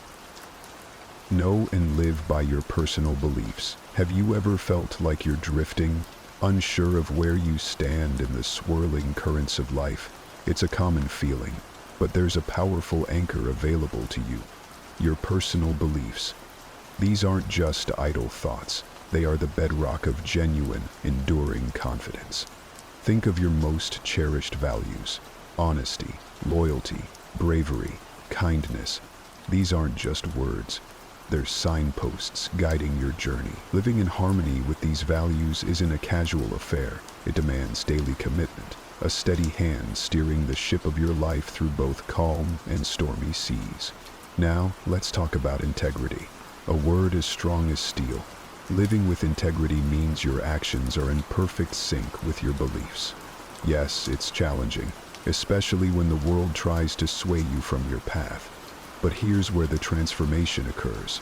Every time you choose to be true to yourself over the easier path, your self-esteem skyrockets. You're not just saying your beliefs matter, you're proving it through action. This isn't about grand gestures. It's found in the everyday choices. If honesty is your mantra, then let truth be your language, even when lies seem easier. If kindness is your heart's call, extend it in silent, unseen acts. These small steps forge the path to becoming who you aspire to be. Remember, perfection isn't the goal here. It's about recognizing your missteps and growing from them, turning stumbling blocks into stepping stones. Stay here. Understand that living by your values isn't just a personal victory, it's a beacon for others. When you steadfastly adhere to your principles, you become a living example of authenticity and trustworthiness. This alignment between belief and action doesn't just bring inner peace, it earns the respect and trust of those around you. More than that, it means holding yourself accountable. Own your actions and their consequences, good or bad. Regular self-reflection is key. Take time to ponder your choices, ensuring they align with your core values. This isn't a one-time exercise, but a lifelong journey of growth and self-improvement. In embracing your beliefs and living them out loud, you become more than just confident. You become a guidepost, a source of inspiration, and a testament to the unshakable power of living a life true to oneself. Number 7. Practice gratitude daily. Gratitude, often whispered in the winds of Stoicism, is a mighty tool in regaining lost self-confidence. It's not just about the grand gestures of life, but also embracing the everyday joys and victories. Picture this. You wake up, and instead of letting worries cloud your thoughts, you pause. You find 3 simple things to be grateful for. Maybe it's the chirping of birds outside your window, the comfort of your favorite t-shirt, or even the text message from a friend. This isn't just feel-good advice, it's a strategy. By recognizing the good, you shift your focus from what's missing to what's present, cultivating a mindset that sees the glass as half full, not half empty. But gratitude isn't a solo journey. It involves acknowledging the roles others play in your life. Take a moment to appreciate the barista who perfects your morning coffee, or the coworker who always lends an ear. Saying thank you might seem simple, yet it builds bridges and forges connections. It's about seeing the value in the support and kindness around you, creating a network of positivity. And when life throws challenges your way, gratitude teaches you to see them not as roadblocks, but as stepping stones. Each difficulty becomes a chance to learn, grow, and understand the intricate tapestry of life's experiences. This mindset doesn't just build resilience, it deepens your appreciation for the complex journey of life. As you weave gratitude into your daily life, remember it's a skill honed through practice and patience. It's about finding beauty in the mundane and learning from the struggles. With each day of gratitude, you're not only rebuilding your self-confidence, you're sculpting a life filled with appreciation and understanding. This journey of gratitude is like nurturing a garden. It requires attention, care, and time, but the blooms that follow are vibrant with self-assurance, resilience, and a deep-seated understanding of life's value. So start today. Find your 3 gratitudes and watch as your world transforms, one thank you at a time. Number 8. Embrace learning and curiosity. Do you ever feel lost in the maze of self-doubt? It's a common trap, one that saps your self-confidence. But there's a light in that maze, a beacon to guide you out. Learning and curiosity. This isn't about cramming facts from textbooks. It's about a hunger to know more. About the vast, diverse world, and crucially, about yourself. Remember Epictetus, the Stoic sage. He said, "Only the educated are free." He wasn't just talking about formal education. He meant the liberation that comes from daily learning, be it a quirky fact, a new skill, or seeing the world through someone else's eyes. This journey of continuous learning does more than just fill your head with knowledge. It keeps your mind sharp, engaged, and adaptable. Think of it as mental gymnastics, where each new piece of knowledge is a new move, making you more flexible and prepared for life's unexpected flips and turns. And it's not just about you.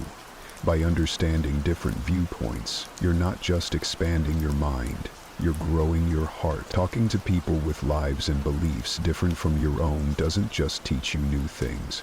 It builds empathy, respect, and a genuine appreciation for the colorful tapestry of human experience. Life's most challenging truth is often this: the only barrier between where you are and where you want to be is your decision to rise. It's not luck, it's not perfect timing, and it's not even raw talent. It's you, right here, right now, choosing to believe you're capable of more. This isn't about waiting for the stars to align or for life to hand you an opportunity. The Stoics knew better. Epictetus taught that while we can't control external events, we always control how we respond to them. And today, we're focusing on one of the most transformative responses you can have: the decision to act as if you're the best. Let's be honest, doubt is universal. That nagging voice whispering you're not ready, not qualified, not enough. But what if you didn't need to wait until you felt ready?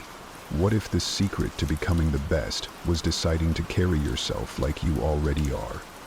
The truth is, progress isn't made by waiting for the perfect moment. It's made by stepping forward with confidence and intent, even when the path ahead feels uncertain. Marcus Aurelius, in his daily reflections, reminded himself to focus on his own actions and to embody virtue in all circumstances. That's what we're diving into today, the mindset shift that can reshape how you face challenges, pursue goals, and live your life. This isn't about arrogance or pretending to be something you're not. It's about unlocking your full potential by embracing the power you already have. If this resonates with you, I have a small favor to ask. Hit the subscribe button. It's free, and it helps us bring more of this content to people like you. Now let's get started. 1. The power of deciding to be the best. The moment you decide to live up to your full potential is the moment your life starts to change. It's not about waiting for the right opportunity or hoping for external circumstances to improve.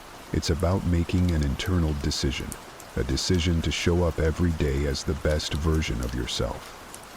This idea echoes the teachings of the Stoics, who believe that our true power lies in how we choose to approach life. As Epictetus said, it's not what happens to you, but how you react to it that matters. The decision to be the best begins with that mindset. This mindset isn't about being perfect or better than others. It's about setting a standard for yourself and committing to continuous growth.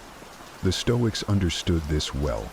Marcus Aurelius, one of the most powerful emperors in history, constantly reminded himself to act with virtue, not for glory or praise, but because it was the right thing to do. He believed that every day was an opportunity to strive for excellence, not in competition with others, but in competition with his own potential. When you decide to be the best, you're not saying you'll never make mistakes or face challenges. The Stoics were clear that life is full of obstacles. But they also believed that these obstacles are what shape us. By deciding to be the best, you choose to face those challenges head on, using them as opportunities to grow stronger and wiser. This is where your life starts to transform. It's not about waiting for the perfect moment. It's about making the choice now, in this moment, to act with purpose and confidence. From this decision, everything else flows. You raise your standards, your actions align with your goals, and you begin to move closer to the person you know you can be. That's the power of deciding to be the best. 2. What if I'm not the best? Some of you might be thinking, but I'm not the best. I'm nowhere close. How can I act as if I am? And that's completely understandable. It's natural to feel like you're not at the top. But here's the thing, you don't have to be the best to act like the best. The beauty of this mindset is that it works even when you're not at the top. Acting as if you're the best doesn't mean pretending or being delusional. It's about shifting your mindset to unlock your full potential, and that starts with how you view yourself. This aligns perfectly with Stoicism. The Stoics believed that we have control over our mindset and how we respond to life's challenges. So, even if you're not the best right now, you can still choose to carry yourself with confidence, discipline, and purpose, traits that the best exemplify. When you act as if you're the best, something powerful starts to happen. You begin to believe it, and when you believe it, you start to become it. This isn't some magical thinking or false confidence. It's a proven psychological shift that affects your actions. The Stoics taught us that our beliefs shape our behaviors. When we act as if we are capable and competent, we become more so. This is a self-fulfilling prophecy, a concept the Stoics were well aware of. Take a job interview, for example. If you walk in nervous, doubting yourself and thinking you're not good enough, you're likely going to perform poorly. But if you walk in with the mindset that you are the best person for the job, carrying yourself with confidence, speaking clearly about your skills, and believing in your value, that changes everything. Even if you don't get the job, that shift in mindset prepares you for the next opportunity. You've practiced confidence and built resilience, which will serve you moving forward. So, when you say to yourself, "I'm not the best," the Stoics would remind you, that's not the point. The point is to act as if you are. By doing so, you align your actions with the person you want to become, and your ability to control your life will improve. So, the goal isn't to be perfect, but to continuously strive for excellence, always improving, just as Stoic philosophy teaches us. 3. Why acting like you're the best matters. When I say act as if you are the best, I don't mean strutting around like you're better than everyone else. Far from it. Acting like you're the best isn't about looking down on others or becoming arrogant. It's about holding yourself to the highest possible standard and striving for excellence, not for external validation, but for your own growth. So when I say act as if you're the best, I'm talking about adopting the mindset of someone who is already at the top of their game. This is the kind of mindset we're after. Acting like you're the best isn't about pretending to know everything or never making mistakes. It's about showing up with the belief that you are fully capable of handling whatever comes your way. This belief shapes your actions. When you believe you're the best, you act like it. You carry yourself with confidence, and people notice. The Stoics would remind us that this confidence isn't external, it's internal. It comes from knowing that you're living in alignment with your values and doing your best in every situation. The key difference here is that arrogance seeks to elevate you above others, but acting like you're the best is about lifting yourself up to your own highest potential. It's about striving for excellence while staying humble and grounded, just like the Stoics taught.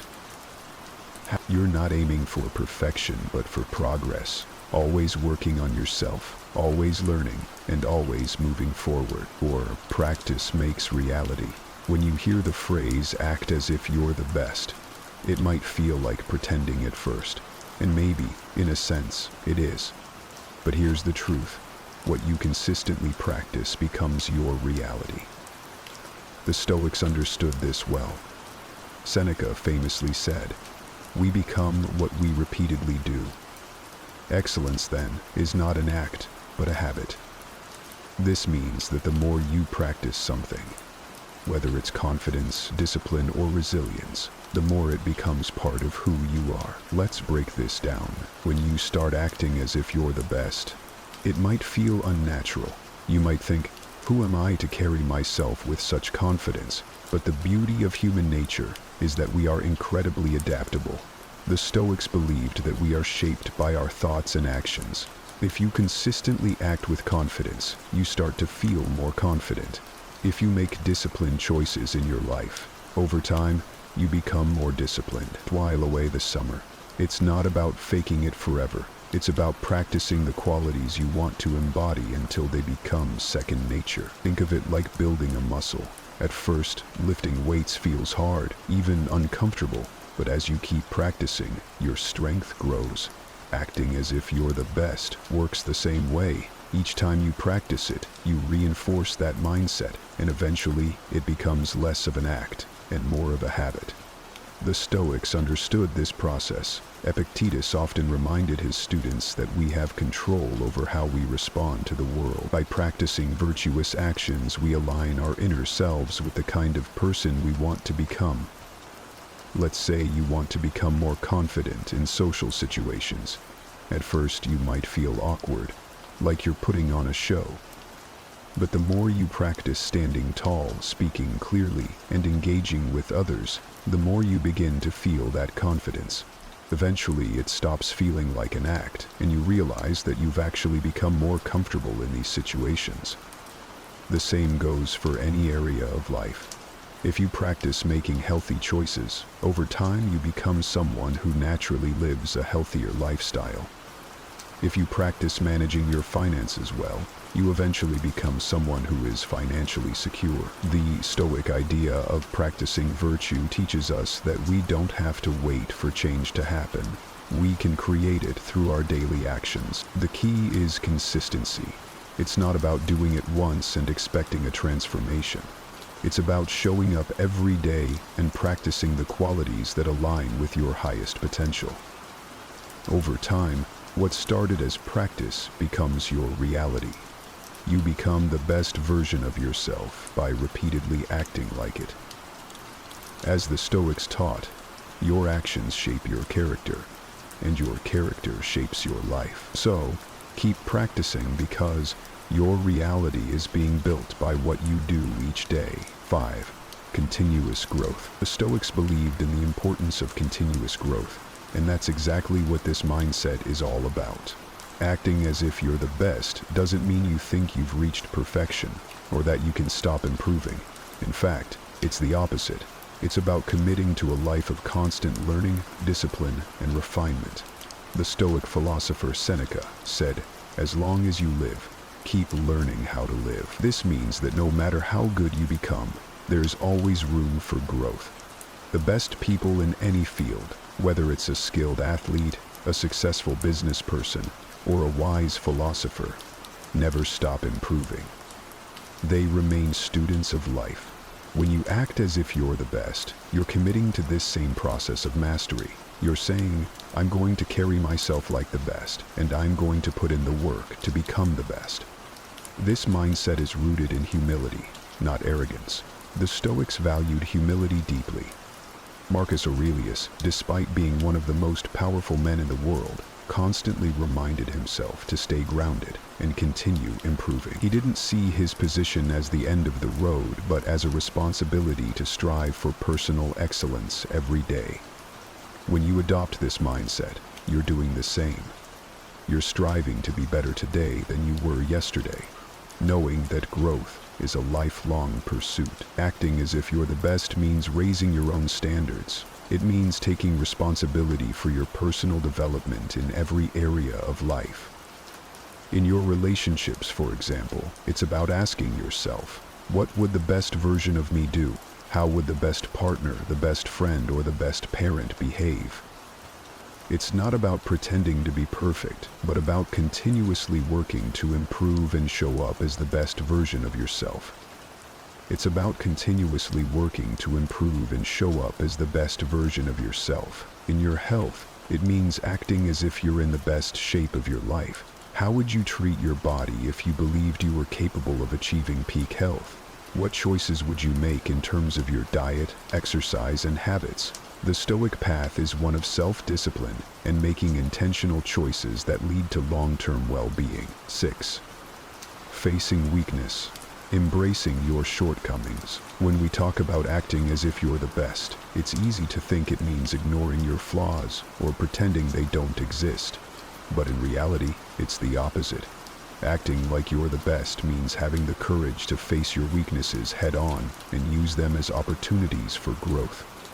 The Stoics were masters at this. They taught that self-awareness and honest reflection are essential for improvement. Healthy, as Marcus Aurelius said, you have power over your mind, not outside events. Realize this, and you will find strength.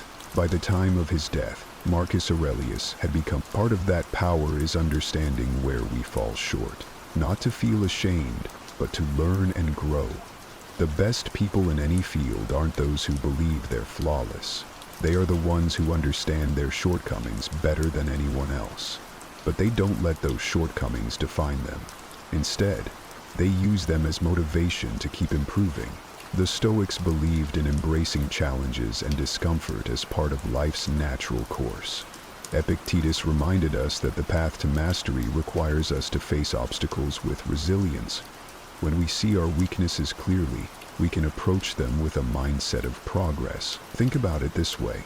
If you ignore your weaknesses, they don't go away. In fact, they tend to grow bigger and more disruptive over time. But if you acknowledge them and take steps to improve, you become stronger. The Stoics didn't see weakness as failure. They saw it as an opportunity to practice arete, which means striving for excellence. When you face your weaknesses, you're giving yourself the chance to become better, more disciplined, and more capable. This process requires humility. Acting like you're the best doesn't mean you think you're perfect. It means you're committed to continuous growth. You can be confident in your strengths while being fully aware of where you need to improve. The Stoics, especially Seneca, often wrote about the importance of learning from every experience, even failures. In fact, Seneca believed that failure and setbacks are often our greatest teachers. They reveal where we need to grow and push us to develop the skills or mindset we might lack. The key is to see your weaknesses not as something to be ashamed of, but as a natural part of your development. By facing them with honesty and a desire to improve, you take control of your growth. This is where true strength lies, in the ability to confront what's holding you back and work to overcome it. And the Stoic approach is to view life's challenges, including your own shortcomings, as fuel for becoming a better, more resilient person. When you act as if you're the best, you're not pretending to be perfect. Instead, you're showing that you have the strength to face your weaknesses, learn from them, and grow into the person you aspire to be. This mindset will carry you forward, just as it did for the Stoics, who embraced their flaws, learned from them, and continued on their path toward excellence. Learning graces rather than self-complicity. 7. Elevate those around you. When you act as if you're the best, it's not just about improving your own life. It's about raising the bar for everyone around you. The Stoics believed in the concept of sympathia, the idea that we are all connected and that our actions impact the whole. When you strive for excellence, you inspire others to do the same. Your confidence, discipline, and commitment to growth naturally elevate the people you interact with, whether it's in your family, your friendships, or your workplace. Think about how it feels to be around someone who carries themselves with purpose and clarity. Their energy is contagious.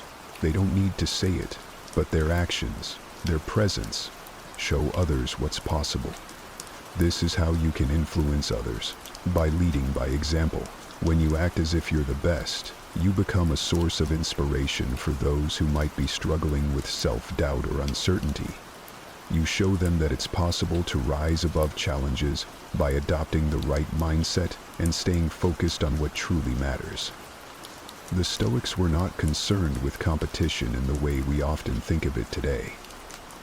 They believed in helping others achieve virtue and wisdom. When you raise your standards and strive for excellence, you're not just lifting yourself. You're creating an environment where those around you feel encouraged to rise with you. Acting as if you're the best means embodying qualities that others respect and want to emulate. By doing this, you not only improve your own life but also contribute to the growth and success of the people in your circle. It's a ripple effect of positive change, just as the Stoics would have intended. 8. How to handle failure. Failure is something we all face, and the Stoics understood this deeply. They taught that failure is not something to be feared, but rather an inevitable part of life's journey. Marcus Aurelius famously said, "The impediment to action advances action. What stands in the way becomes the way." In other words, failure is not the opposite of success. It's part of the path toward it. When you act as if you're the best, it doesn't mean you believe you'll never fail. It means you approach failure with resilience, knowing that every setback is an opportunity to learn and grow. The Stoics believed in focusing on what you can control. You can't always control the outcome, but you can control how you respond to failure. Instead of seeing failure as a personal defeat, see it as feedback, a lesson on what didn't work and how you can improve. Epictetus reminded his students that we should accept failure as part of life and use it to build our character.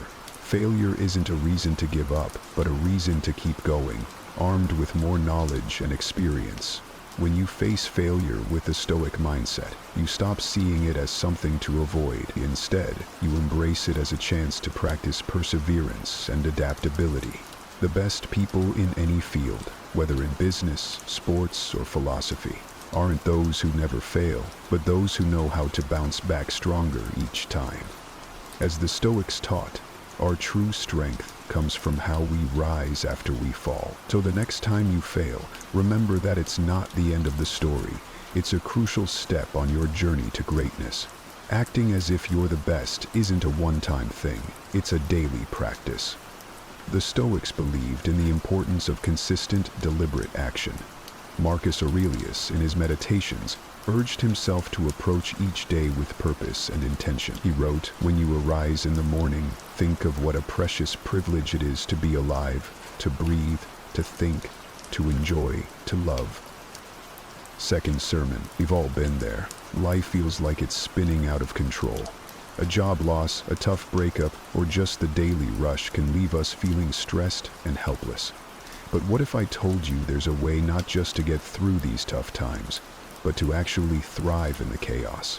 Today, we're going to explore the wisdom of Seneca, an ancient philosopher who knew how to stay calm and focused, no matter what life threw his way. His Stoic teachings aren't just old ideas, they're practical tips that have helped countless people stay strong, and they can help you too. By the end of this video, you'll have some powerful Stoic strategies to build mental toughness and take control of your emotions, no matter what happens. And stick with me, and let's learn how these timeless lessons can make your life calmer and more centered. Number 1. Focus on one activity at a time. Seneca's wisdom, "To be everywhere is to be nowhere," captures a crucial principle that is often overlooked in our modern rush to do more and be more. The idea of focusing on one activity at a time is central to Stoic philosophy and can transform how we approach our daily tasks. In a world that celebrates the myth of multitasking, we need to pause and reconsider the effectiveness of this approach. When we try to multitask, we're spreading our attention thin, which can lead to increased mistakes and decreased quality of work. Marcus Aurelius, another revered Stoic philosopher, echoed this sentiment when he advised, "Concentrate every minute, like a Roman, like a man, on doing what's in front of you with precise and genuine seriousness, tenderly, willingly, with justice, and on freeing yourself from all other distractions." This focus is not just about improving productivity. It's about cultivating a quality of mind that values depth over breadth. Focusing on one activity at a time allows us to immerse ourselves fully in the task at hand. whether it's a professional assignment, a personal project, or a meaningful conversation. This kind of deep work fosters a greater sense of accomplishment and satisfaction. Plato might argue that this singular focus helps us access a higher form of beauty and truth in our work, as it allows us to give our best effort and to create something that resonates with the ideals of goodness and excellence. Moreover, the psychological benefits of focusing on one task at a time are significant. It reduces the cognitive load on our brains, minimizing stress and enhancing our decision-making capabilities. Aristotle, who valued the development of virtues through habitual right action, would likely support this practice as a way to develop the virtue of temperance or self-control, helping us regulate our desire for distraction and immediate gratification. In practicing this focused approach, we not only follow in the footsteps of Stoic philosophers, but also align with the teachings of modern psychology, which suggests that our brains are not wired to handle multiple complex tasks simultaneously. The quality of our work and our life improves when we give our full attention to one thing at a time. Socrates' method of deep inquiry and dialogue, focusing intensely on one subject to the exclusion of all else, exemplifies how powerful this method can be. Embracing this Stoic principle doesn't just make us more productive, it makes us more thoughtful, peaceful, and balanced individuals. It is a rejection of the chaos of modern multitasking and an embrace of a more deliberate and purposeful mode of being. As we practice this, we might find that not only do our results improve, but so does our overall well-being. Number 2, practice philosophy to control your impulses. Seneca's insight, "All the greatest torments are the result of an undisciplined mind," reveals a profound truth about human nature. Our unchecked impulses can be the source of immense emotional turmoil and suffering. Stoicism, which emphasizes the importance of self-control and rational thinking, provides us with a framework to address this challenge. Rather than suppressing our emotions, which is neither healthy nor sustainable, Stoicism teaches us to understand and manage them. The process of managing our impulses begins with self-awareness. Epictetus, another Stoic philosopher, famously said, "No man is free who is not master of himself." This statement highlights the necessity of self-mastery in achieving true freedom and happiness. By becoming more aware of our impulses and the triggers that set them off, we are better equipped to handle them rationally. This doesn't mean denying our feelings, but understanding them deeply enough that we can respond in ways that align with our long-term goals and values. In the realm of philosophy, Aristotle also spoke about the importance of moderating our impulses through the development of virtues. He believed that virtue lies in finding the balance between excess and deficiency, a concept known as the golden mean. For instance, courage is the mean between recklessness and cowardice, deficiency being the mean between recklessness and cowardice. Applying this to impulse control, we seek to find a balance between spontaneous reactions and complete inaction, aiming for thoughtful, deliberate responses that reflect our best selves. Moreover, practicing philosophy as a guide to controlling our impulses involves cultivating rational thought as a habit. Marcus Aurelius, in his meditations, often reflected on the importance of aligning thoughts with rational and virtuous principles. He wrote, "You have power over your mind, not outside events. Realize this, and you will find strength." This perspective encourages us to focus on our internal responses rather than external provocations, thereby gaining greater control over our impulses. By critically examining our impulses with the aid of philosophical wisdom, we can begin to make choices that are not dictated by fleeting emotions, but are the result of careful thought and reflection. This practice not only strengthens our mental fortitude, but also helps us live more harmoniously with our values. It leads to a life where decisions are made, not in the heat of the moment, but with a clear, composed mind. The Stoic approach to impulse control is about cultivating an inner dialogue that constantly questions and assesses our instinctive reactions. It is about making philosophy not just a subject we study, but a way we live our lives. allowing us to rise above immediate gratifications and achieve a deeper sense of satisfaction and purpose. This disciplined approach to managing impulses is not just about avoiding emotional pain. It's about forging a path to a more thoughtful, fulfilling life. Number 3, stay prepared. Seneca, who emphasized the importance of being prepared, famously said, "Rehearse them in your mind. Exile, torture, war, shipwreck, all the terms of our human lot should be before our eyes." This advice might sound a bit dramatic at first. After all, not all of us are navigating the high seas or entering battle. But what Seneca is getting at here is the concept of mental preparation for life's inevitable challenges. A cornerstone of Stoic resilience, Stoicism teaches us to anticipate and mentally rehearse for the worst, not to fill us with dread, but to diminish the shock and pain when difficulties do occur. This practice is known as premeditatio malorum, or the premeditation of evils. It's about visualizing the most challenging scenarios, not to worry obsessively, but to be emotionally and mentally equipped when life throws its curveballs. Think about it this way. Athletes practice under tough conditions to prepare for the strain of actual competition. Similarly, by mentally rehearsing challenging situations, we train our minds to handle stress and adversity with less panic and more poise. This Stoic practice helps us appreciate our current state. When we realize how much worse things could be, our everyday problems seem less overwhelming. Applying this Stoicism doesn't mean living in constant anxiety about what could go wrong.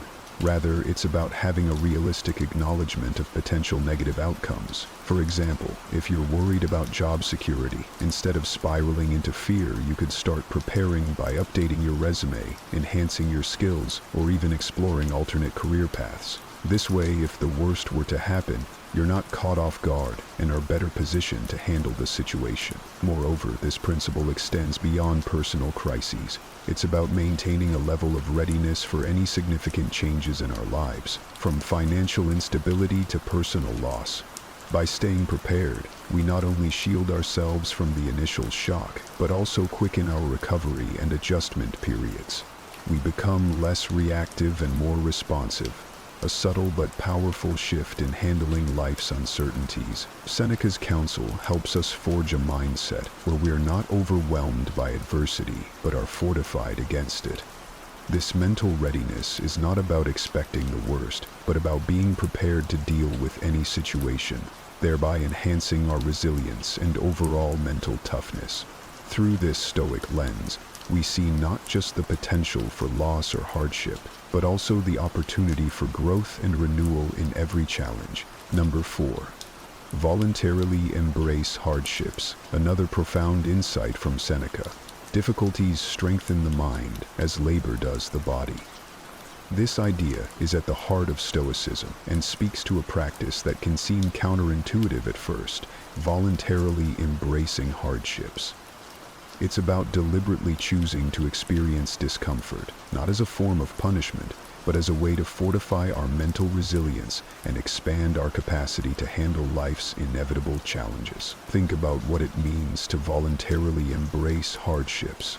It's like an athlete who trains under harsh conditions to prepare for a competition.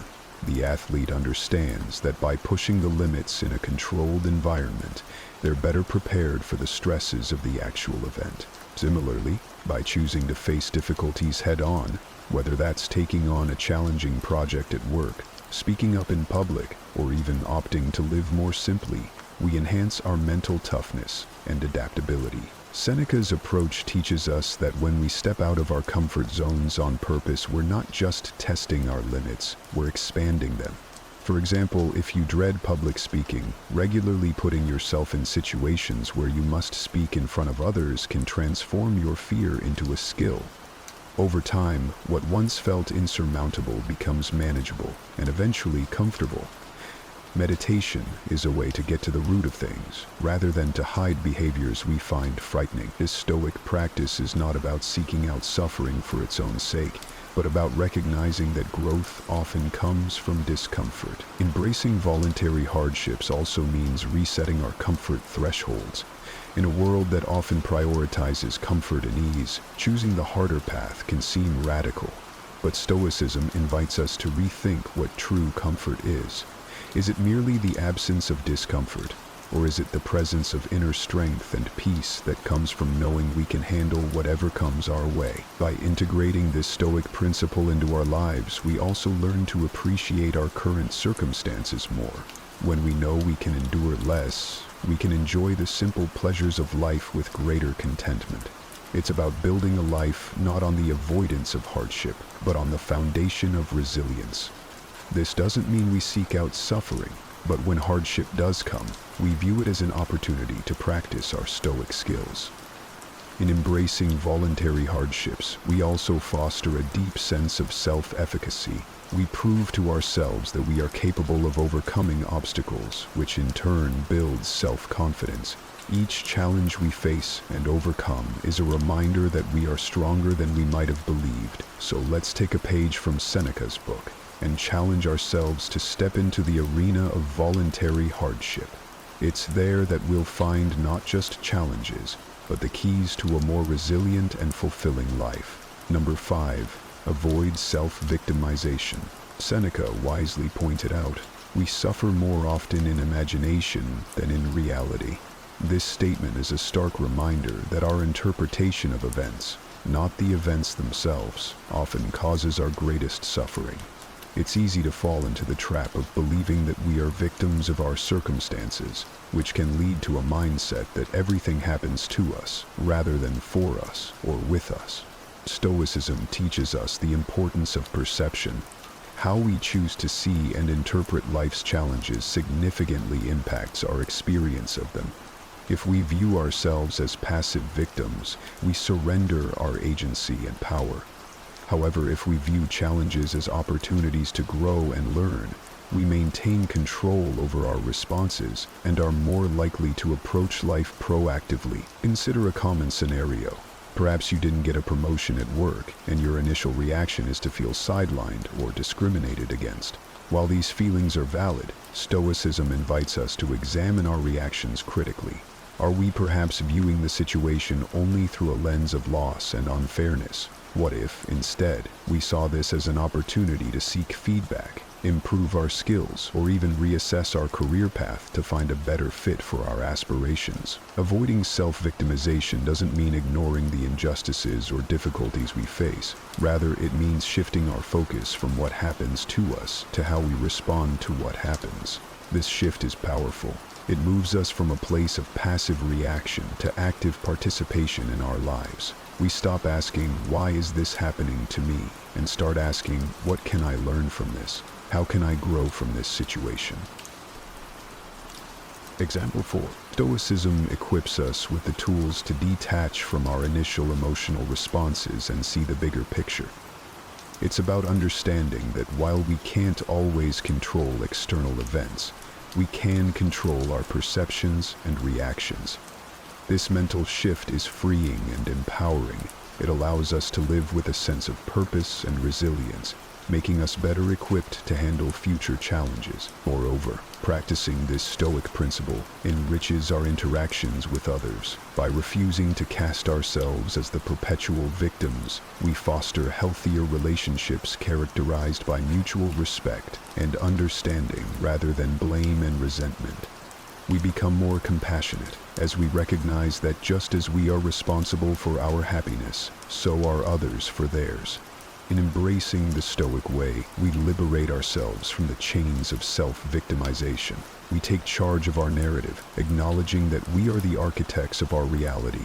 This empowerment is the essence of Stoicism and the key to a fulfilling and proactive life. So, let's choose to rise above victimhood, not by denying our pain, but by reframing our stories with strength, wisdom, and resilience. Number 6. Spend time in solitude. Seneca's advice to retire into yourself as much as possible emphasizes the value of solitude in Stoic philosophy. This guidance is not an encouragement towards isolation, but rather an invitation to engage in deep self-reflection and introspection. In our fast-paced, interconnected world, the noise of everyday life can drown out our inner voice and hinder our ability to reflect on our personal growth and values. Stoicism teaches us that true solitude is a state of rich self-awareness and not merely a physical state of being alone. The benefits of spending time in solitude are profound and have been echoed by philosophers throughout history. Marcus Aurelius, another Stoic philosopher, often wrote about the importance of introspection in his personal writings. He believed that understanding oneself is essential to living a life of virtue and purpose. He stated, "Nowhere can man find a quieter or more untroubled retreat than in his own soul." This highlights the idea that solitude provides a sanctuary where one can escape the demands of the external world and focus on internal development. Furthermore, the practice of solitude allows us to explore our thoughts and emotions without distraction. It gives us the space to process our experiences and to align our actions with our principles. By regularly engaging in this practice, we cultivate a deeper understanding of who we are and what we truly want from life. This alignment is crucial for living authentically and achieving personal fulfillment. Aristotle also touched on the importance of self-reflection for achieving eudaimonia, or flourishing. He believed that self-knowledge was essential for developing virtues and living in accordance with reason. In solitude, we can assess our lives critically and make adjustments that reflect our true values and aspirations. The Stoic practice of solitude also encourages us to develop resilience. Epictetus emphasized the need for personal reflection to fortify the mind against adversity. He advised individuals to use solitude as a tool to strengthen their character and mental endurance, preparing them for the inevitable challenges of life. He posited, "It is in your power to withdraw yourself whenever you desire. Perfect tranquility within consists in the good ordering of the mind, the realm of your own. Our greatest power lies in the ability to choose our response to life's challenges." Picture this. Marcus Aurelius, a Roman emperor, faced with unending turmoil, found peace not in control, but in acceptance. He taught that the happiness of your life depends on the quality of your thoughts. This ancient wisdom of Stoicism isn't just historical trivia. It's a transformative tool we can all use today. In this video, we'll uncover the art of letting things happen, exploring how embracing the flow of life rather than forcing outcomes can lead to profound peace and fulfillment. Get ready to dive into the timeless teachings of Stoicism and discover how to navigate life's unpredictability with grace and strength. If you appreciate what we're doing here, a simple favor I'll ask from you is to hit the subscribe button. Don't skip any part of the video, as this journey towards inner calm and resilience might just change your life. In Stoicism, there's a strong emphasis on distinguishing between what we can and cannot control. This starts with our thoughts. The Stoics believed that while we cannot control external events, we have complete control over our minds. By focusing on our thoughts, we can navigate life's challenges with greater ease and composure. It's like building a mental armor that shields us from unnecessary worries and negative influences. When we understand this, we can start to see our thoughts not just as fleeting moments in our minds, but as powerful tools that shape our reality.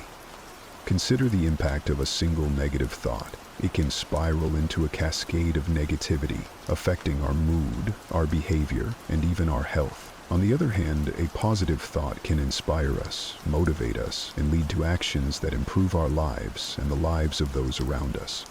The Stoics were masters of this mental discipline. They practiced techniques like reflection and journaling to keep their thoughts in check.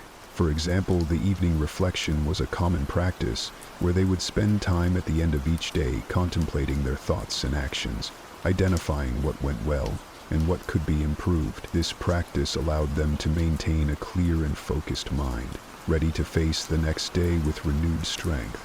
Moreover, the Stoics taught us that thoughts are not just abstract concepts, but tangible forces that can direct the course of our lives. By becoming aware of our thoughts and consciously guiding them, we can transform our experiences. This is not about suppressing negative thoughts, but rather about understanding them, challenging them, and ultimately transforming them into positive actions. It's a skill that takes practice, but can lead to profound changes in how we perceive and interact with the world. To put it into perspective, imagine two people facing the same challenging situation. One person is consumed by negative thoughts, believing that nothing they do will make a difference. They feel paralyzed and defeated. The other person, guided by positive thoughts, sees the challenge as an opportunity for growth.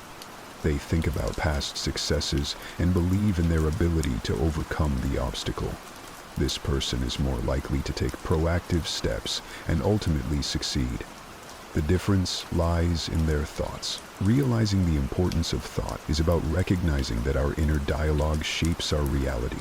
It's about taking control of our mental landscape and cultivating thoughts that lead to positive actions and outcomes. As Marcus Aurelius and other Stoics have shown us, this is a path to true happiness and fulfillment. So, start today by paying attention to your thoughts.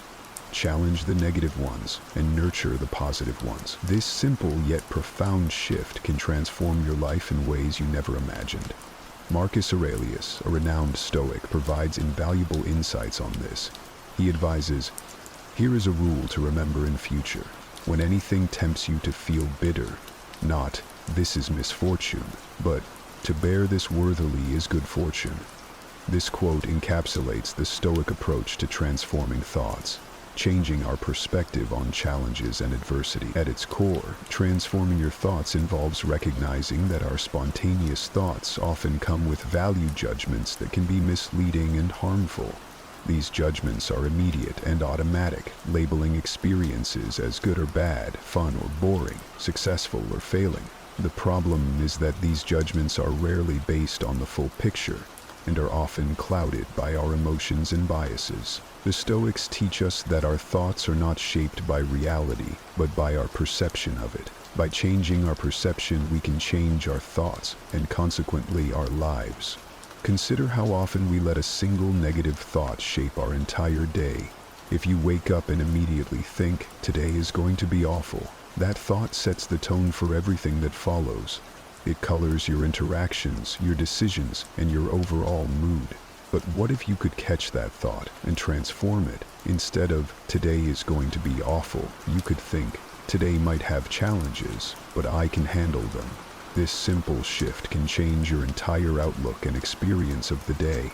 One of the Stoic practices for transforming thoughts is to question and challenge them. When you have a negative thought, don't just accept it as true. Reflect on it. Ask yourself if the thought is reasonable, if it is based on facts, or if it is influenced by temporary emotions. For example, after a tough meeting at work, you might think, "I'm terrible at my job." But is that thought reasonable? Was it just one difficult meeting out of many successful ones? Are you letting one experience overshadow your overall competence and achievements? Another powerful Stoic technique is reframing. Reframing involves taking a negative thought and finding a more constructive way to look at it. For instance, if you think, "I failed, and there's no point in trying again," you can reframe it to, "Failure is an opportunity to learn and improve. I can try again with more wisdom." This technique helps you see setbacks as part of the growth process rather than as final judgments on your abilities. The practice of gratitude also plays a significant role in transforming thoughts. Gratitude shifts your focus from what you lack to what you have, from negative aspects to positive ones. When you start feeling overwhelmed by negative thoughts, take a moment to list things you're grateful for. This practice can instantly change your mood and perspective, helping you see the abundance and opportunities in your life rather than the challenges and deficiencies. Furthermore, Stoics emphasize the importance of living in accordance with nature and understanding our role within the larger context of the world. This broader perspective can help transform our thoughts by reminding us that we are part of something greater and that our individual experiences, while significant, are just one piece of the larger puzzle. It encourages us to accept what we cannot change and focus on what we can control, our thoughts and actions. In practical terms, transforming your thoughts might also involve regular journaling, a practice that many Stoics, including Marcus Aurelius, engaged in. Writing down your thoughts allows you to examine them objectively, understand their origins, and decide how you want to address them. It's a way to declutter your mind and gain clarity. Learning to transform your thoughts is about recognizing the power of perception, questioning and reframing negative thoughts, practicing gratitude, and understanding your place in the larger scheme of things. By adopting these Stoic principles, you can cultivate a mindset that not only endures, but thrives in the face of life's challenges. This shift in thinking is not just a mental exercise, but a profound way to reshape your entire approach to life, leading to greater peace, resilience, and fulfillment.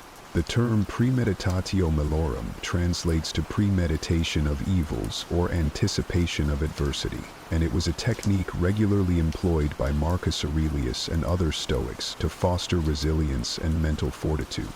Imagine starting each day by acknowledging that things might not go as planned. Marcus Aurelius would wake up and remind himself, "The people I deal with today will be meddling, ungrateful, arrogant, dishonest, jealous, and surly." This might sound pessimistic, but it served a crucial purpose. It prepared him mentally for the inevitable frustrations and challenges of daily life.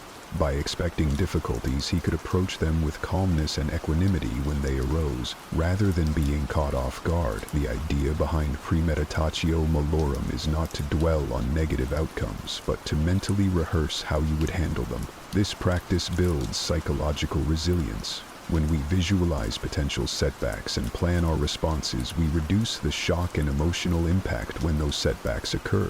It's similar to how athletes visualize their performance before a game. They prepare for various scenarios, which enhances their actual performance. Consider a simple analogy. Think of premeditatio malorum as a mental fire drill. Just as practicing a fire drill prepares you to act swiftly and calmly in an actual emergency, mentally rehearsing how you would handle difficulties prepares you to face real-life challenges with greater composure and effectiveness. It's about building a mental muscle that allows you to remain steady and focused under pressure. This technique is deeply rooted in the Stoic understanding of what is within our control and what is not. The Stoics believe that while we cannot control external events, we can control our reactions to them. By anticipating potential problems and deciding in advance how to respond, we take proactive control over our emotional and mental states. This aligns with the Stoic goal of achieving a tranquil mind, undisturbed by external chaos. Premeditatio malorum can be applied to various aspects of life. For instance, before a significant meeting or presentation, you might consider the possible challenges. What if the technology fails? What if you forget your main points? By thinking through these scenarios and planning your responses, you can approach the event with greater confidence and less anxiety. You've already faced these challenges in your mind, so they're less intimidating in reality. Moreover, this practice can enhance our gratitude. When we contemplate potential misfortunes, we often realize how much we take for granted. This reflection can deepen our appreciation for what we have and foster a greater sense of gratitude for the present moment. It shifts our focus from what could go wrong to what is currently going right, balancing our perspective. A practical way to incorporate premeditatio malorum into your daily routine is through journaling. Spend a few minutes each morning writing down potential challenges you might face that day and how you would ideally respond to them. This simple exercise can set a tone of preparedness and calmness for the rest of the day. Additionally, it's beneficial to periodically reflect on past adversities and how you handled them. This reflection can reveal patterns in your responses, highlight areas for improvement, and reinforce your resilience. By recognizing that you have successfully navigated challenges before, you build confidence in your ability to handle future difficulties. Practicing premeditatio malorum is about embracing the reality that life is unpredictable and often challenging. By mentally preparing for these challenges, we can face them with greater strength and serenity. This Stoic practice helps us build resilience, maintain control over our emotional responses, and foster a deeper appreciation for the present. It's a powerful tool for anyone looking to navigate life's ups and downs with grace and wisdom. So, the next time you anticipate a tough day, remember the wisdom of Marcus Aurelius and prepare your mind for the journey ahead. Marcus Aurelius emphasized this when he said, "Give yourself a gift, the present moment." This statement is a call to embrace the here and now, to fully immerse ourselves in the current moment, free from the regrets of the past and the anxieties of the future. The Stoics believe that the present moment is all we truly have. The past is unchangeable, and the future is uncertain. Dwelling too much on either robs us of the peace and clarity that come from being fully engaged with the present. When we focus on the present, we can better appreciate the world around us, the people we interact with, and the tasks we undertake. It's about finding joy and fulfillment in the here and now, rather than postponing happiness for some uncertain future. Consider the way we often get lost in our thoughts about what has already happened or what might happen. We replay past mistakes or anticipate future problems, and this mental chatter keeps us from truly experiencing life.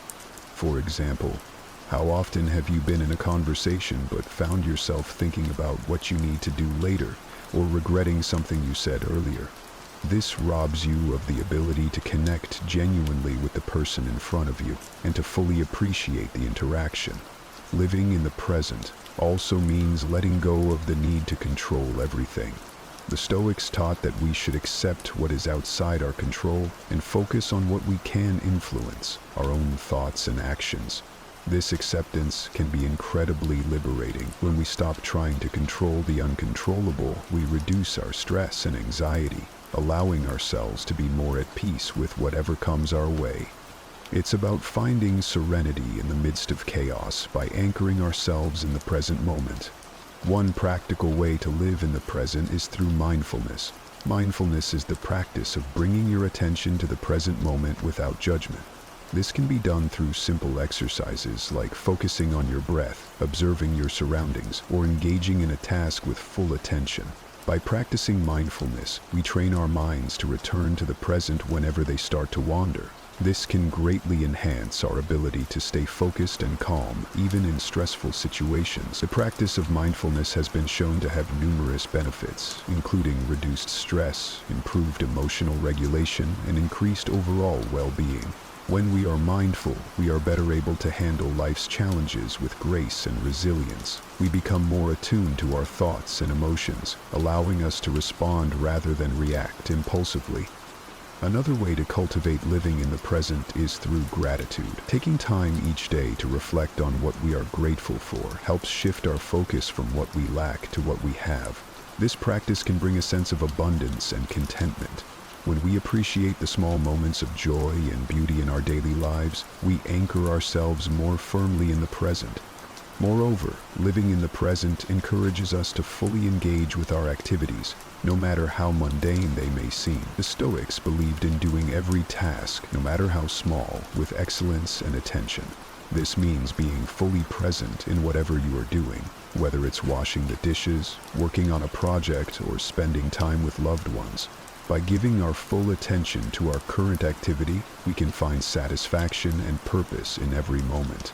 It's also important to recognize the impact of technology on our ability to live in the present. Our constant connectivity can pull us out of the moment as we check emails, social media, and messages. Setting boundaries with technology and creating moments of disconnection can help us reclaim our presence. This might mean having device-free times, such as during meals or before bed, to fully engage with our surroundings and the people we are with. Living in the present is about embracing the here and now, letting go of past regrets and future anxieties, and focusing on what we can control, our thoughts and actions. By practicing mindfulness, gratitude, and fully engaging with our activities, we can cultivate a deeper sense of peace, fulfillment, and resilience. As Marcus Aurelius and other Stoics have shown us, the present moment is a precious gift, and learning to live in it can transform our lives. Marcus Aurelius, despite his responsibilities as a Roman emperor, took time each day to reflect on the simple privilege of being alive. He said, "When you arise in the morning, think of what a precious privilege it is to be alive, to breathe, to think, to enjoy, to love." This profound sense of gratitude is not just about acknowledging the good things in life, but about fostering a deeper appreciation for every moment and experience. Gratitude shifts our focus from what we lack to what we have, creating a mindset of abundance rather than scarcity. It's easy to get caught up in the daily grind and overlook the small joys and blessings that surround us. By consciously practicing gratitude, we train our minds to see the positives, even in challenging situations. This doesn't mean ignoring difficulties, but rather recognizing that there is always something to be thankful for, even in the midst of adversity. One effective way to practice gratitude is by keeping a gratitude journal. Each day, write down 3 things you are grateful for.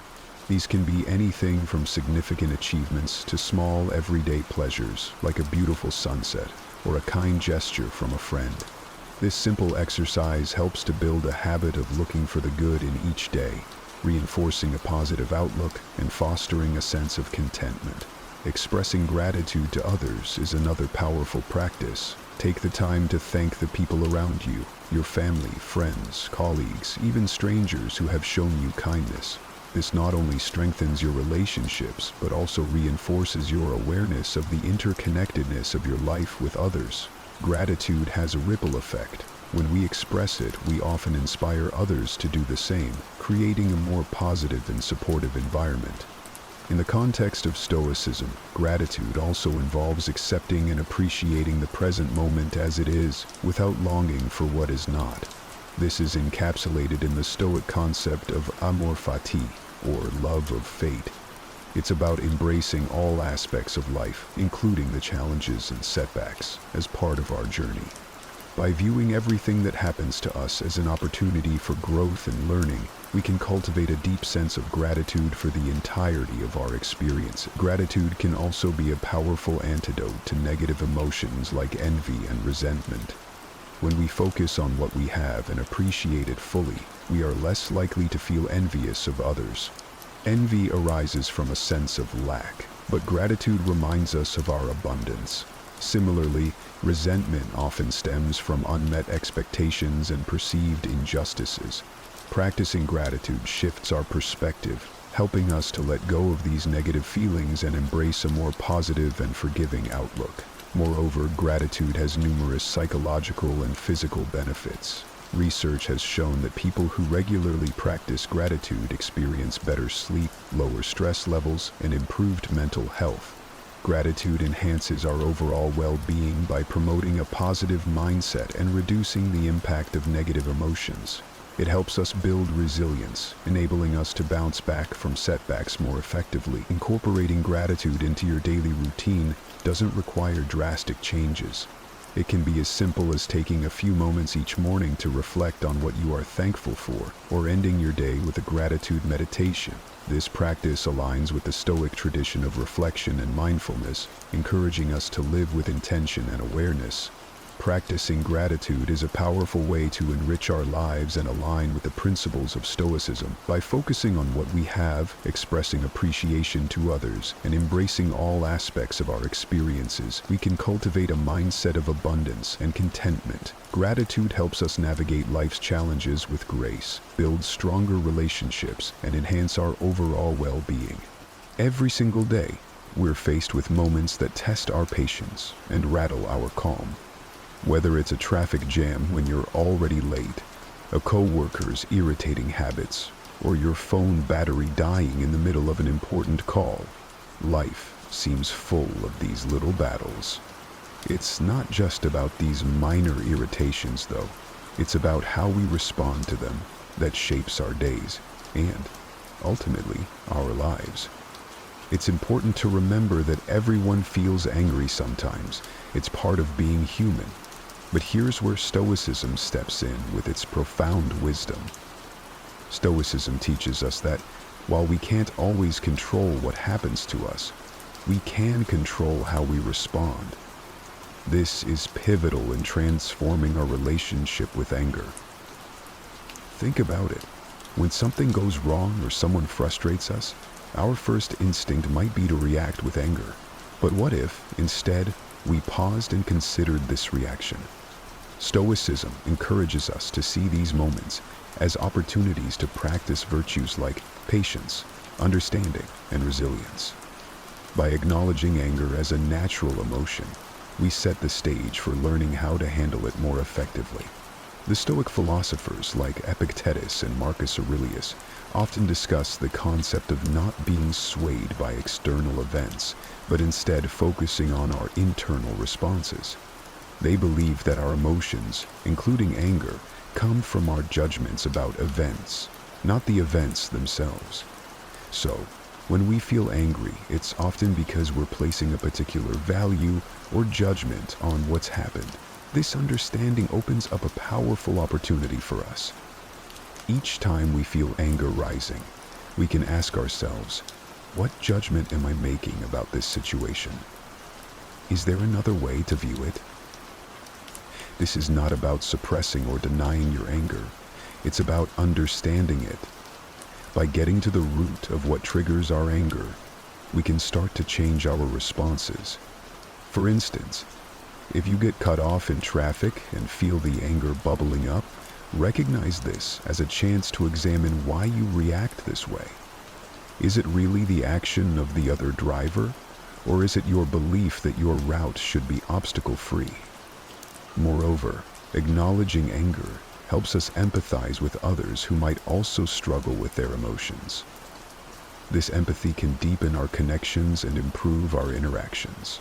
It's about compassion, both for ourselves and for others, as we navigate the complexities of human emotions.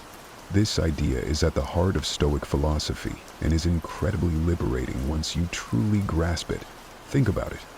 So much of our frustration and anger stems from situations or people we simply can't change, no matter how much we might want to.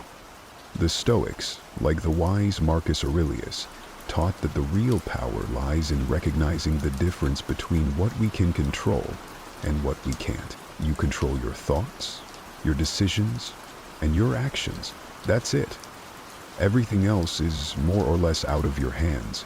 Other people's actions, the weather, the past, and much of the future. But here's where it gets interesting. By focusing on our own reactions and attitudes, we reclaim a tremendous amount of power. Instead of wasting energy on the uncontrollable, we invest it in what we can actually influence. Let's make it practical. Say you're working on a group project and someone isn't pulling their weight. It's easy to get frustrated, right? You might even feel your temper rising, but ask yourself, what part of this situation can I actually control? You can't make your teammate work harder, but you can control how you respond to the challenge. Maybe it's a conversation about expectations, or perhaps it's reallocating work within the group. By shifting your focus like this, you not only reduce your own stress, but also open up more constructive ways to address the problem. Another aspect of this Stoic principle is accepting that some things are just beyond our control. This acceptance doesn't mean resignation. It means understanding where our power truly lies. It's about not letting external events dictate your peace of mind. For instance, if you're stuck in traffic and getting irritated because you're going to be late, pause and think, can I control the traffic? No. But what can you control? Your reaction. Maybe you turn on an audiobook or some calming music, or use the time to think through your day. The beauty of focusing on what you can control is that it gradually builds a stronger, more resilient mindset. Over time, you'll find yourself less shaken by life's ups and downs because you know where your responsibilities lie and where they don't. This isn't about suppressing your feelings, but about channeling your energies more productively. It's about being fully present in the moment, aware of where we are and what we're doing, without being overly reactive or overwhelmed by what's going on around us. This aligns beautifully with Stoic teachings, which emphasize awareness of our thoughts and actions and maintaining control over our reactions to external circumstances. So why practice mindfulness? Because it helps us to pause between our experiences and our reactions to them. By becoming more mindful, we can choose responses that align with our values and goals instead of getting swept away by emotions. For example, when someone says something that upsets you, instead of immediately reacting or snapping back, Mindfulness allows you to take a step back. You notice your emotional surge, but choose to observe it passively, without acting on it immediately. This space that mindfulness creates is not just calming, it's empowering. It gives you the chance to choose a response that you won't regret later. Let's talk about how to incorporate mindfulness into daily life, because it sounds great in theory, but it's in the practice that the real magic happens. One simple technique is to focus on your breathing. When you find yourself feeling anxious or angry, take a moment to concentrate on deep, slow breaths. This focus pulls your mind away from the triggers of stress or anger and brings you back to what you can control: your breath. Another practical method is what I like to call mindful observation. Choose an ordinary task or moment, like drinking a cup of coffee.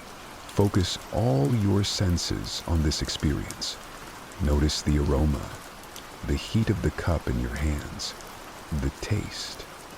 This practice of engaging fully with the present moment can transform an ordinary experience into a richer, more textured moment. What's fascinating about this is that it trains your brain to apply the same level of awareness to more challenging situations. When anger or frustration arises, you'll be better equipped to handle it with the same focus and calm. Stoicism also teaches us about the impermanence of our experiences. Nothing lasts forever, not even our emotions. Mindfulness complements this by helping us to experience our feelings without judgment. Acknowledge that you're angry, recognize it, but also remind yourself that this anger is just a passing state. It's not who you are, and it doesn't control you, unless you let it. The idea that everything changes and nothing lasts forever is a universal truth that can help us navigate life's ups and downs with more grace and less frustration. It's about understanding that our circumstances, emotions, and even our thoughts are constantly in flux, and learning to embrace this constant state of change rather than resisting it. Think about how often we get upset because things didn't go as planned. Maybe it was a job promotion that didn't come through, a relationship that ended unexpectedly, or a sudden change in our health. Our first reaction might be to resist these changes, to get angry or sad. But Stoicism invites us to look at these situations differently, through the lens of impermanence. When we truly grasp that nothing is permanent, we start to realize that our anger or disappointment is also temporary. This doesn't diminish the importance of our feelings, but gives us a more balanced perspective on them. Embracing impermanence allows us to live more in the present and worry less about the past and the future. If you know that everything is temporary, you begin to appreciate your experiences and the people around you more deeply. You don't take things for granted because you're aware that circumstances can change at any moment. This awareness can be incredibly freeing. It reduces the sting of negative events and enhances the joy of positive ones. Now, how do we practice accepting impermanence in daily life?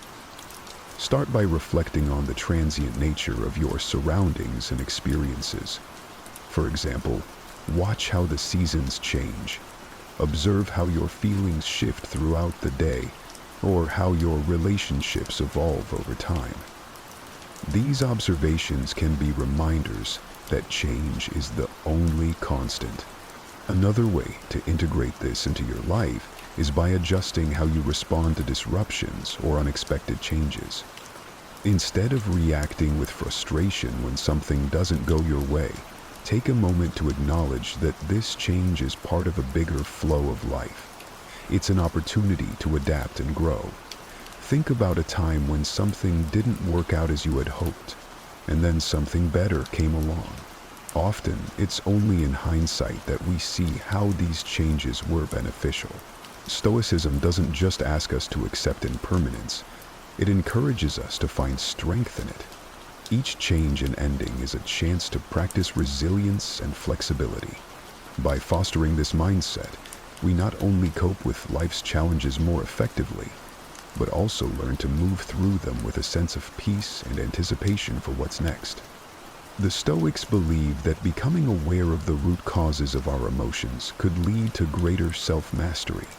When we understand our emotions, we are better equipped to respond to life's challenges in ways that are aligned with our values and goals, rather than simply reacting out of habit or impulse.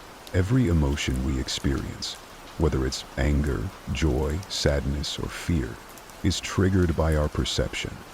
For example, if you feel angry when someone interrupts you while speaking, it's worth exploring why. Is it because you feel disrespected? Or perhaps it reflects a deeper insecurity about your voice being heard. By digging into these questions, you can begin to understand not just your reactions, but also the beliefs and values that underlie them. This understanding is crucial because it gives you the opportunity to change your perceptions and consequently the way you feel. Stoicism teaches us that our emotions are predicated on our judgments. The good news is that judgments can be examined and changed. So when you feel a strong emotion, try to step back and ask yourself, what am I believing right now? Is this belief true? Is it helpful? This kind of questioning can be very powerful. It allows you to shift your perspective and choose a different emotional response, one that serves you better. For instance, if you're feeling anxious about a work presentation, it might be because you believe that you must perform perfectly in order to be respected. But is this really true? Likely, your colleagues value your effort and sincerity more than perfection. Recognizing this can alleviate some of your anxiety and help you approach the situation with more calmness and confidence. Practically speaking, journaling can be an incredibly effective tool for understanding your emotions. By writing down what you feel and exploring why you feel it, you can uncover patterns and triggers that you might not be aware of otherwise. This reflection not only helps in the moment, but also builds a sort of emotional intelligence over time that can make you more resilient and adaptable. Another approach is to discuss your feelings with someone you trust, a friend, a family member, or a mentor. Speaking about your emotions can provide new insights and perspectives that you might not have considered. It's often through dialogue that we come to new understandings about ourselves and our relationships. Embracing the Stoic approach to emotions isn't about suppressing what you feel. On the contrary, it's about engaging with your emotions in a proactive and reflective way. It's about taking control of the narrative of your inner life. By understanding your emotions, you're not just reacting to the world, you're actively shaping your experience of it. Stoicism teaches us the value of patience, not just as a way to endure, but as a method to transform our experiences. Patience, according to Stoic philosophy, isn't just about waiting, it's about how we behave while we wait. It's about maintaining our composure and dignity in the face of life's delays and challenges, understanding that these are often outside our control. In our daily lives, we encounter countless situations that can trigger impatience, from a slow-moving line at the grocery store to a traffic jam or a delayed response from a colleague.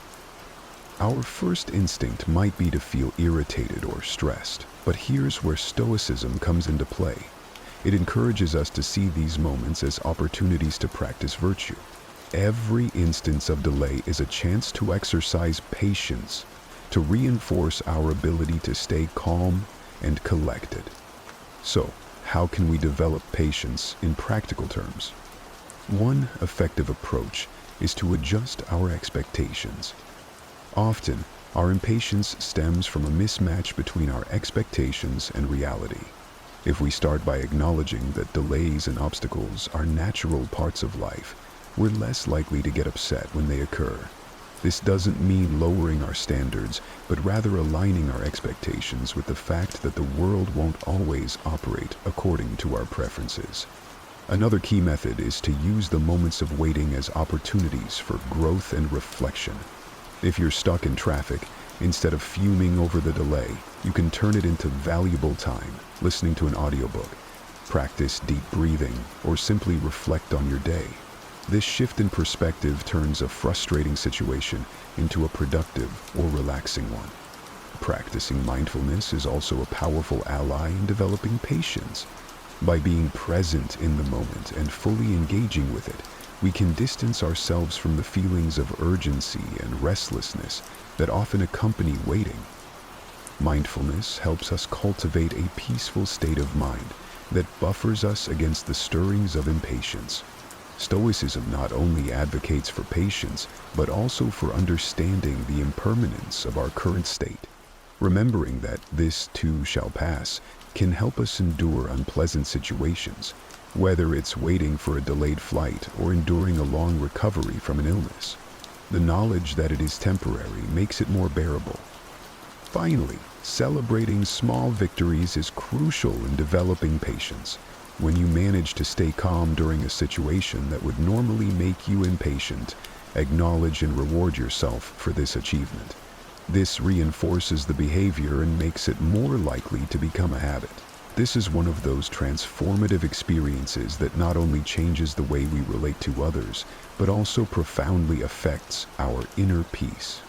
Forgiveness in the Stoic sense is not about condoning wrongdoings or forgetting the harm done. It's about freeing ourselves from the emotional burden that comes from carrying grudges. Forgiveness requires a strong sense of self-awareness and control over one's emotions, qualities that Stoics strive to develop. It involves recognizing that our anger and hurt, while natural and valid responses to perceived injustices, are ultimately within our control. This doesn't mean that the process is simple or immediate. Forgiveness can be challenging. It often requires a deliberate, concerted effort to let go of deep-seated feelings of injustice. Consider the power that comes from deciding not to allow someone else's actions to disturb your inner tranquility. This is the essence of Stoic forgiveness.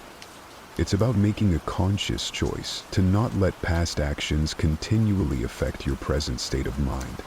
This decision helps you reclaim your emotional energy and focus it on more constructive pursuits that align with your values and goals. Now, how do we start practicing forgiveness in everyday life? It begins with the recognition that all humans are fallible, ourselves included. We all make mistakes, sometimes out of ignorance, sometimes out of malice.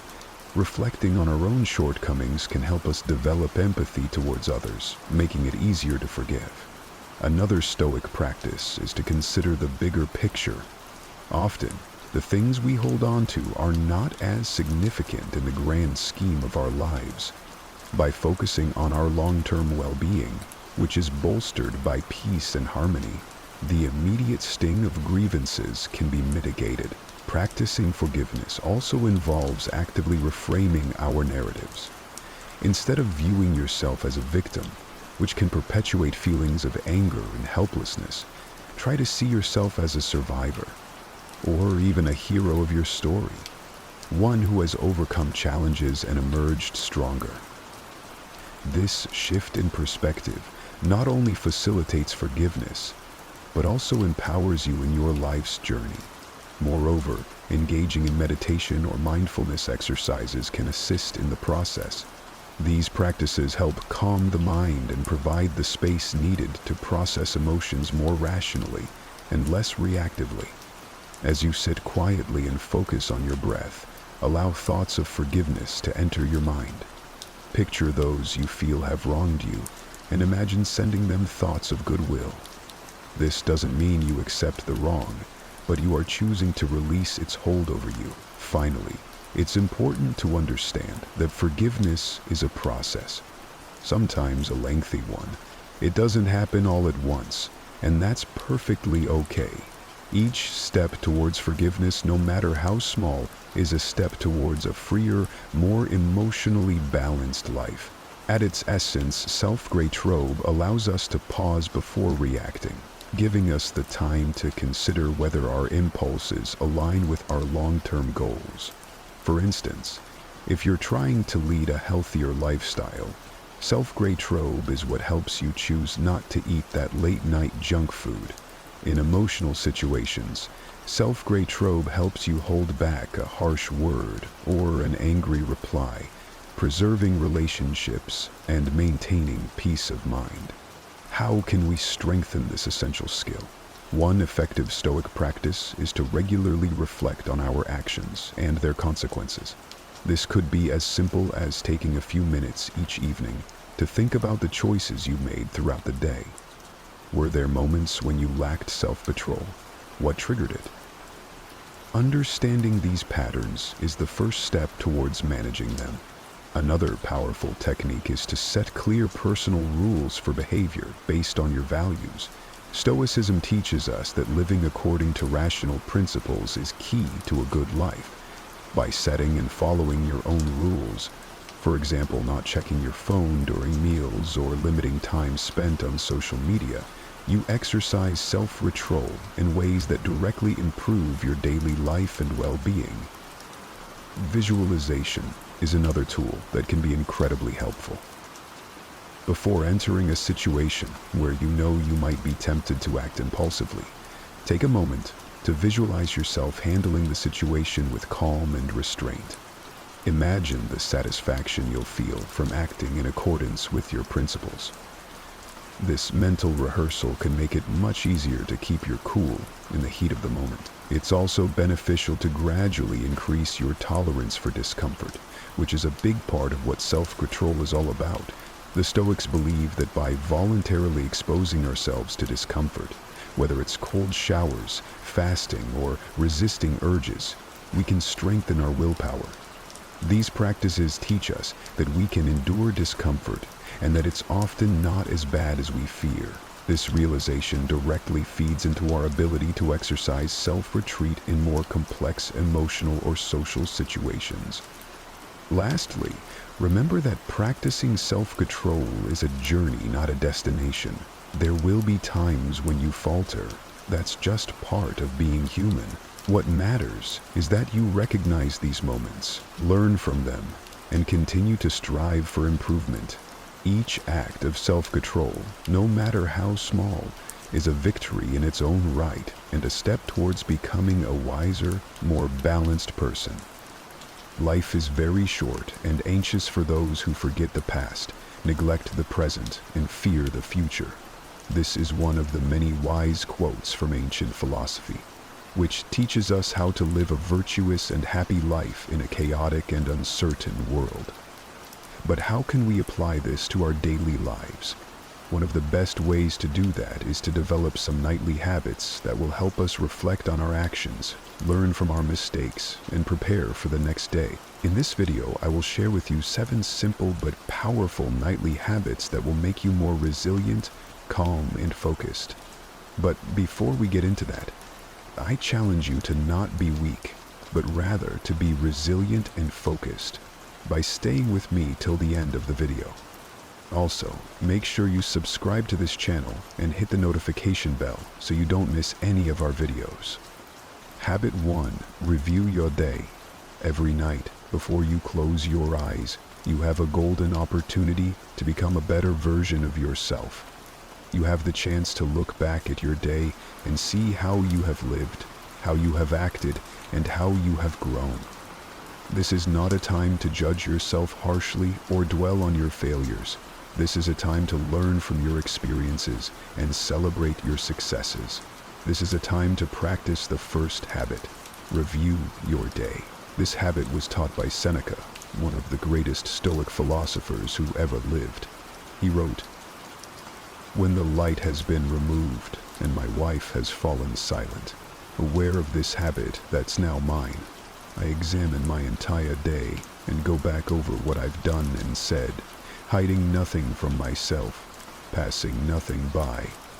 Seneca knew that by reviewing his day, he could evaluate his actions and thoughts and see how well he had followed the principles of wisdom, justice, courage, and self-control.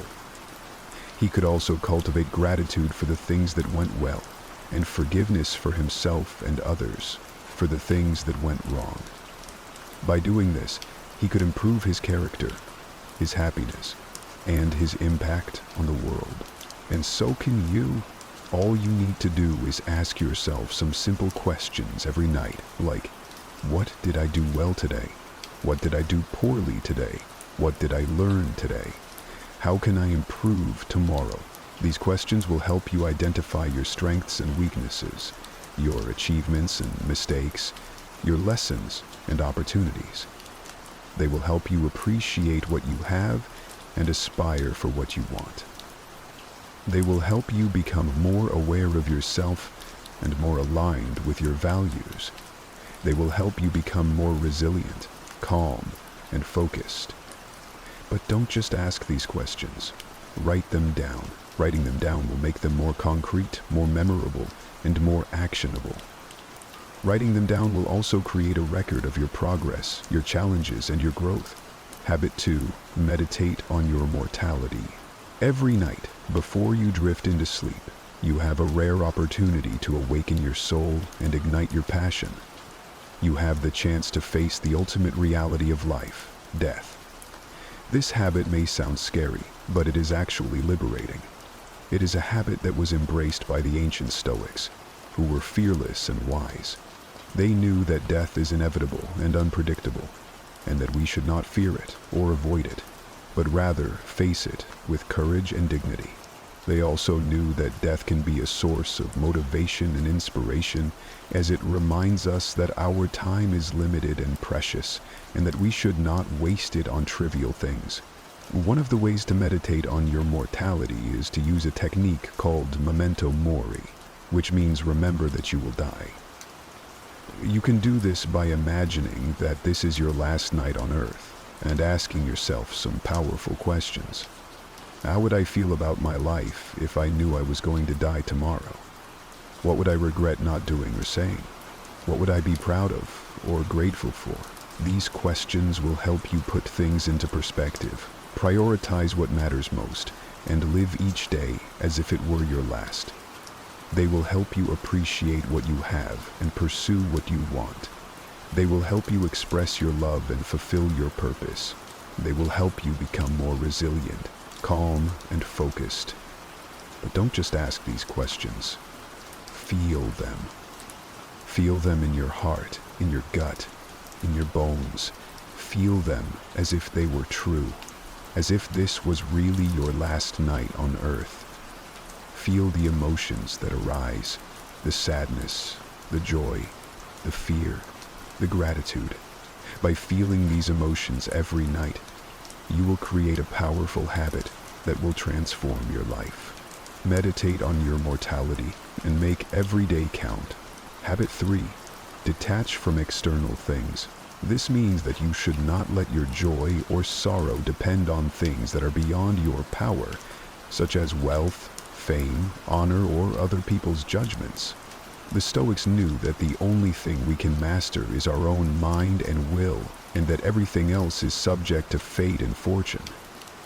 They also knew that external things are not good or evil in themselves, but only in relation to how we view them and respond to them. One of the ways to rise above the world is to use a technique called negative visualization, which means envisioning the worst-case scenario. You can do this by imagining that you have lost or never had some of the things you value or desire, and then asking yourself, how would I endure if this happened? How would I find joy without this? How would I grow from this? By doing this habit, you will be able to weaken your attachment and fear, increase your appreciation and satisfaction, and ready yourself for any possible outcome. So do not be enslaved by the world. Be free from it. Do not let the world define you. Define yourself. Do not let the world define you. Define yourself. Do not let the world define you. Define yourself. If you have made it to this point in the video, you are truly strong, and I know you will make it till the end. Habit 4, focus on your purpose. This is not a vague or trivial matter, but a vital and noble one. You have a destiny to fulfill, a mission to accomplish, and a legacy to leave behind. You have a spark of divinity within you, and you must fan it into a flame that illuminates the world. The Stoics understood that we are not here by chance, but by providence. We are part of a cosmic order, and we have a duty to uphold it.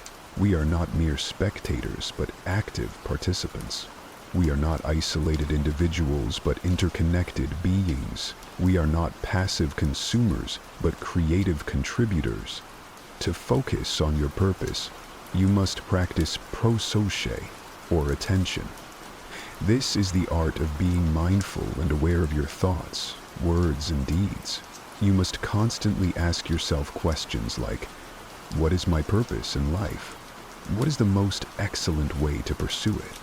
What is the most urgent thing to do right now? By doing this habit, you will sharpen your vision, align your actions, and prioritize your tasks.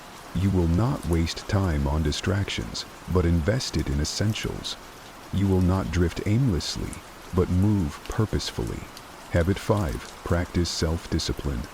What if I told you that you have the power to shape your destiny, overcome any obstacle, and achieve any goal? This is the truth that the ancient Stoics knew and practiced. They knew that the key to living a good life is to practice self-discipline. Self-discipline is the ability to control your impulses and emotions and to act according to reason and virtue. It's the ability to choose what is right over what is easy, what is noble over what is base, and what is lasting over what is fleeting. It's the ability to avoid excesses and vices and to cultivate moderation and virtues. It's the ability to challenge yourself to do something difficult or uncomfortable every day, such as waking up early, exercising, eating healthy, or helping others. By doing this, you will be able to strengthen your willpower, overcome your weaknesses, and improve your skills. You will be able to face any situation with courage, wisdom, and calmness. This habit has the power to transform your life, turning you into a master of yourself and your own story. Make it your nightly habit. Make it your way of life. Habit 6, relax and sleep well. You've made it to the last habit, and it's a simple one. But don't let its simplicity fool you. This habit is crucial for your well-being, and it can make or break your success. The Stoics knew that relaxation and sleep are not luxuries but necessities. They are not distractions but investments. They are not indulgences but rewards. They understood that relaxation and sleep are the best ways to recharge your batteries, restore your balance, and renew your strength. They also knew how to relax and sleep well using a powerful technique called ataraxia, which means tranquility.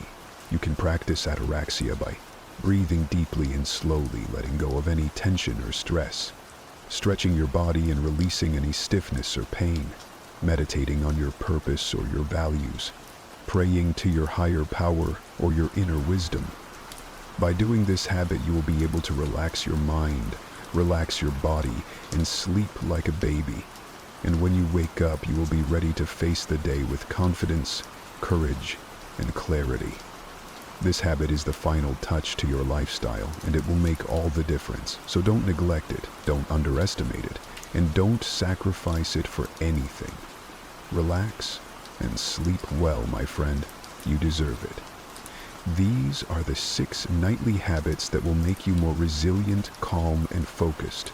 If you practice them consistently, you will be able to live a virtuous and happy life in a chaotic and uncertain world.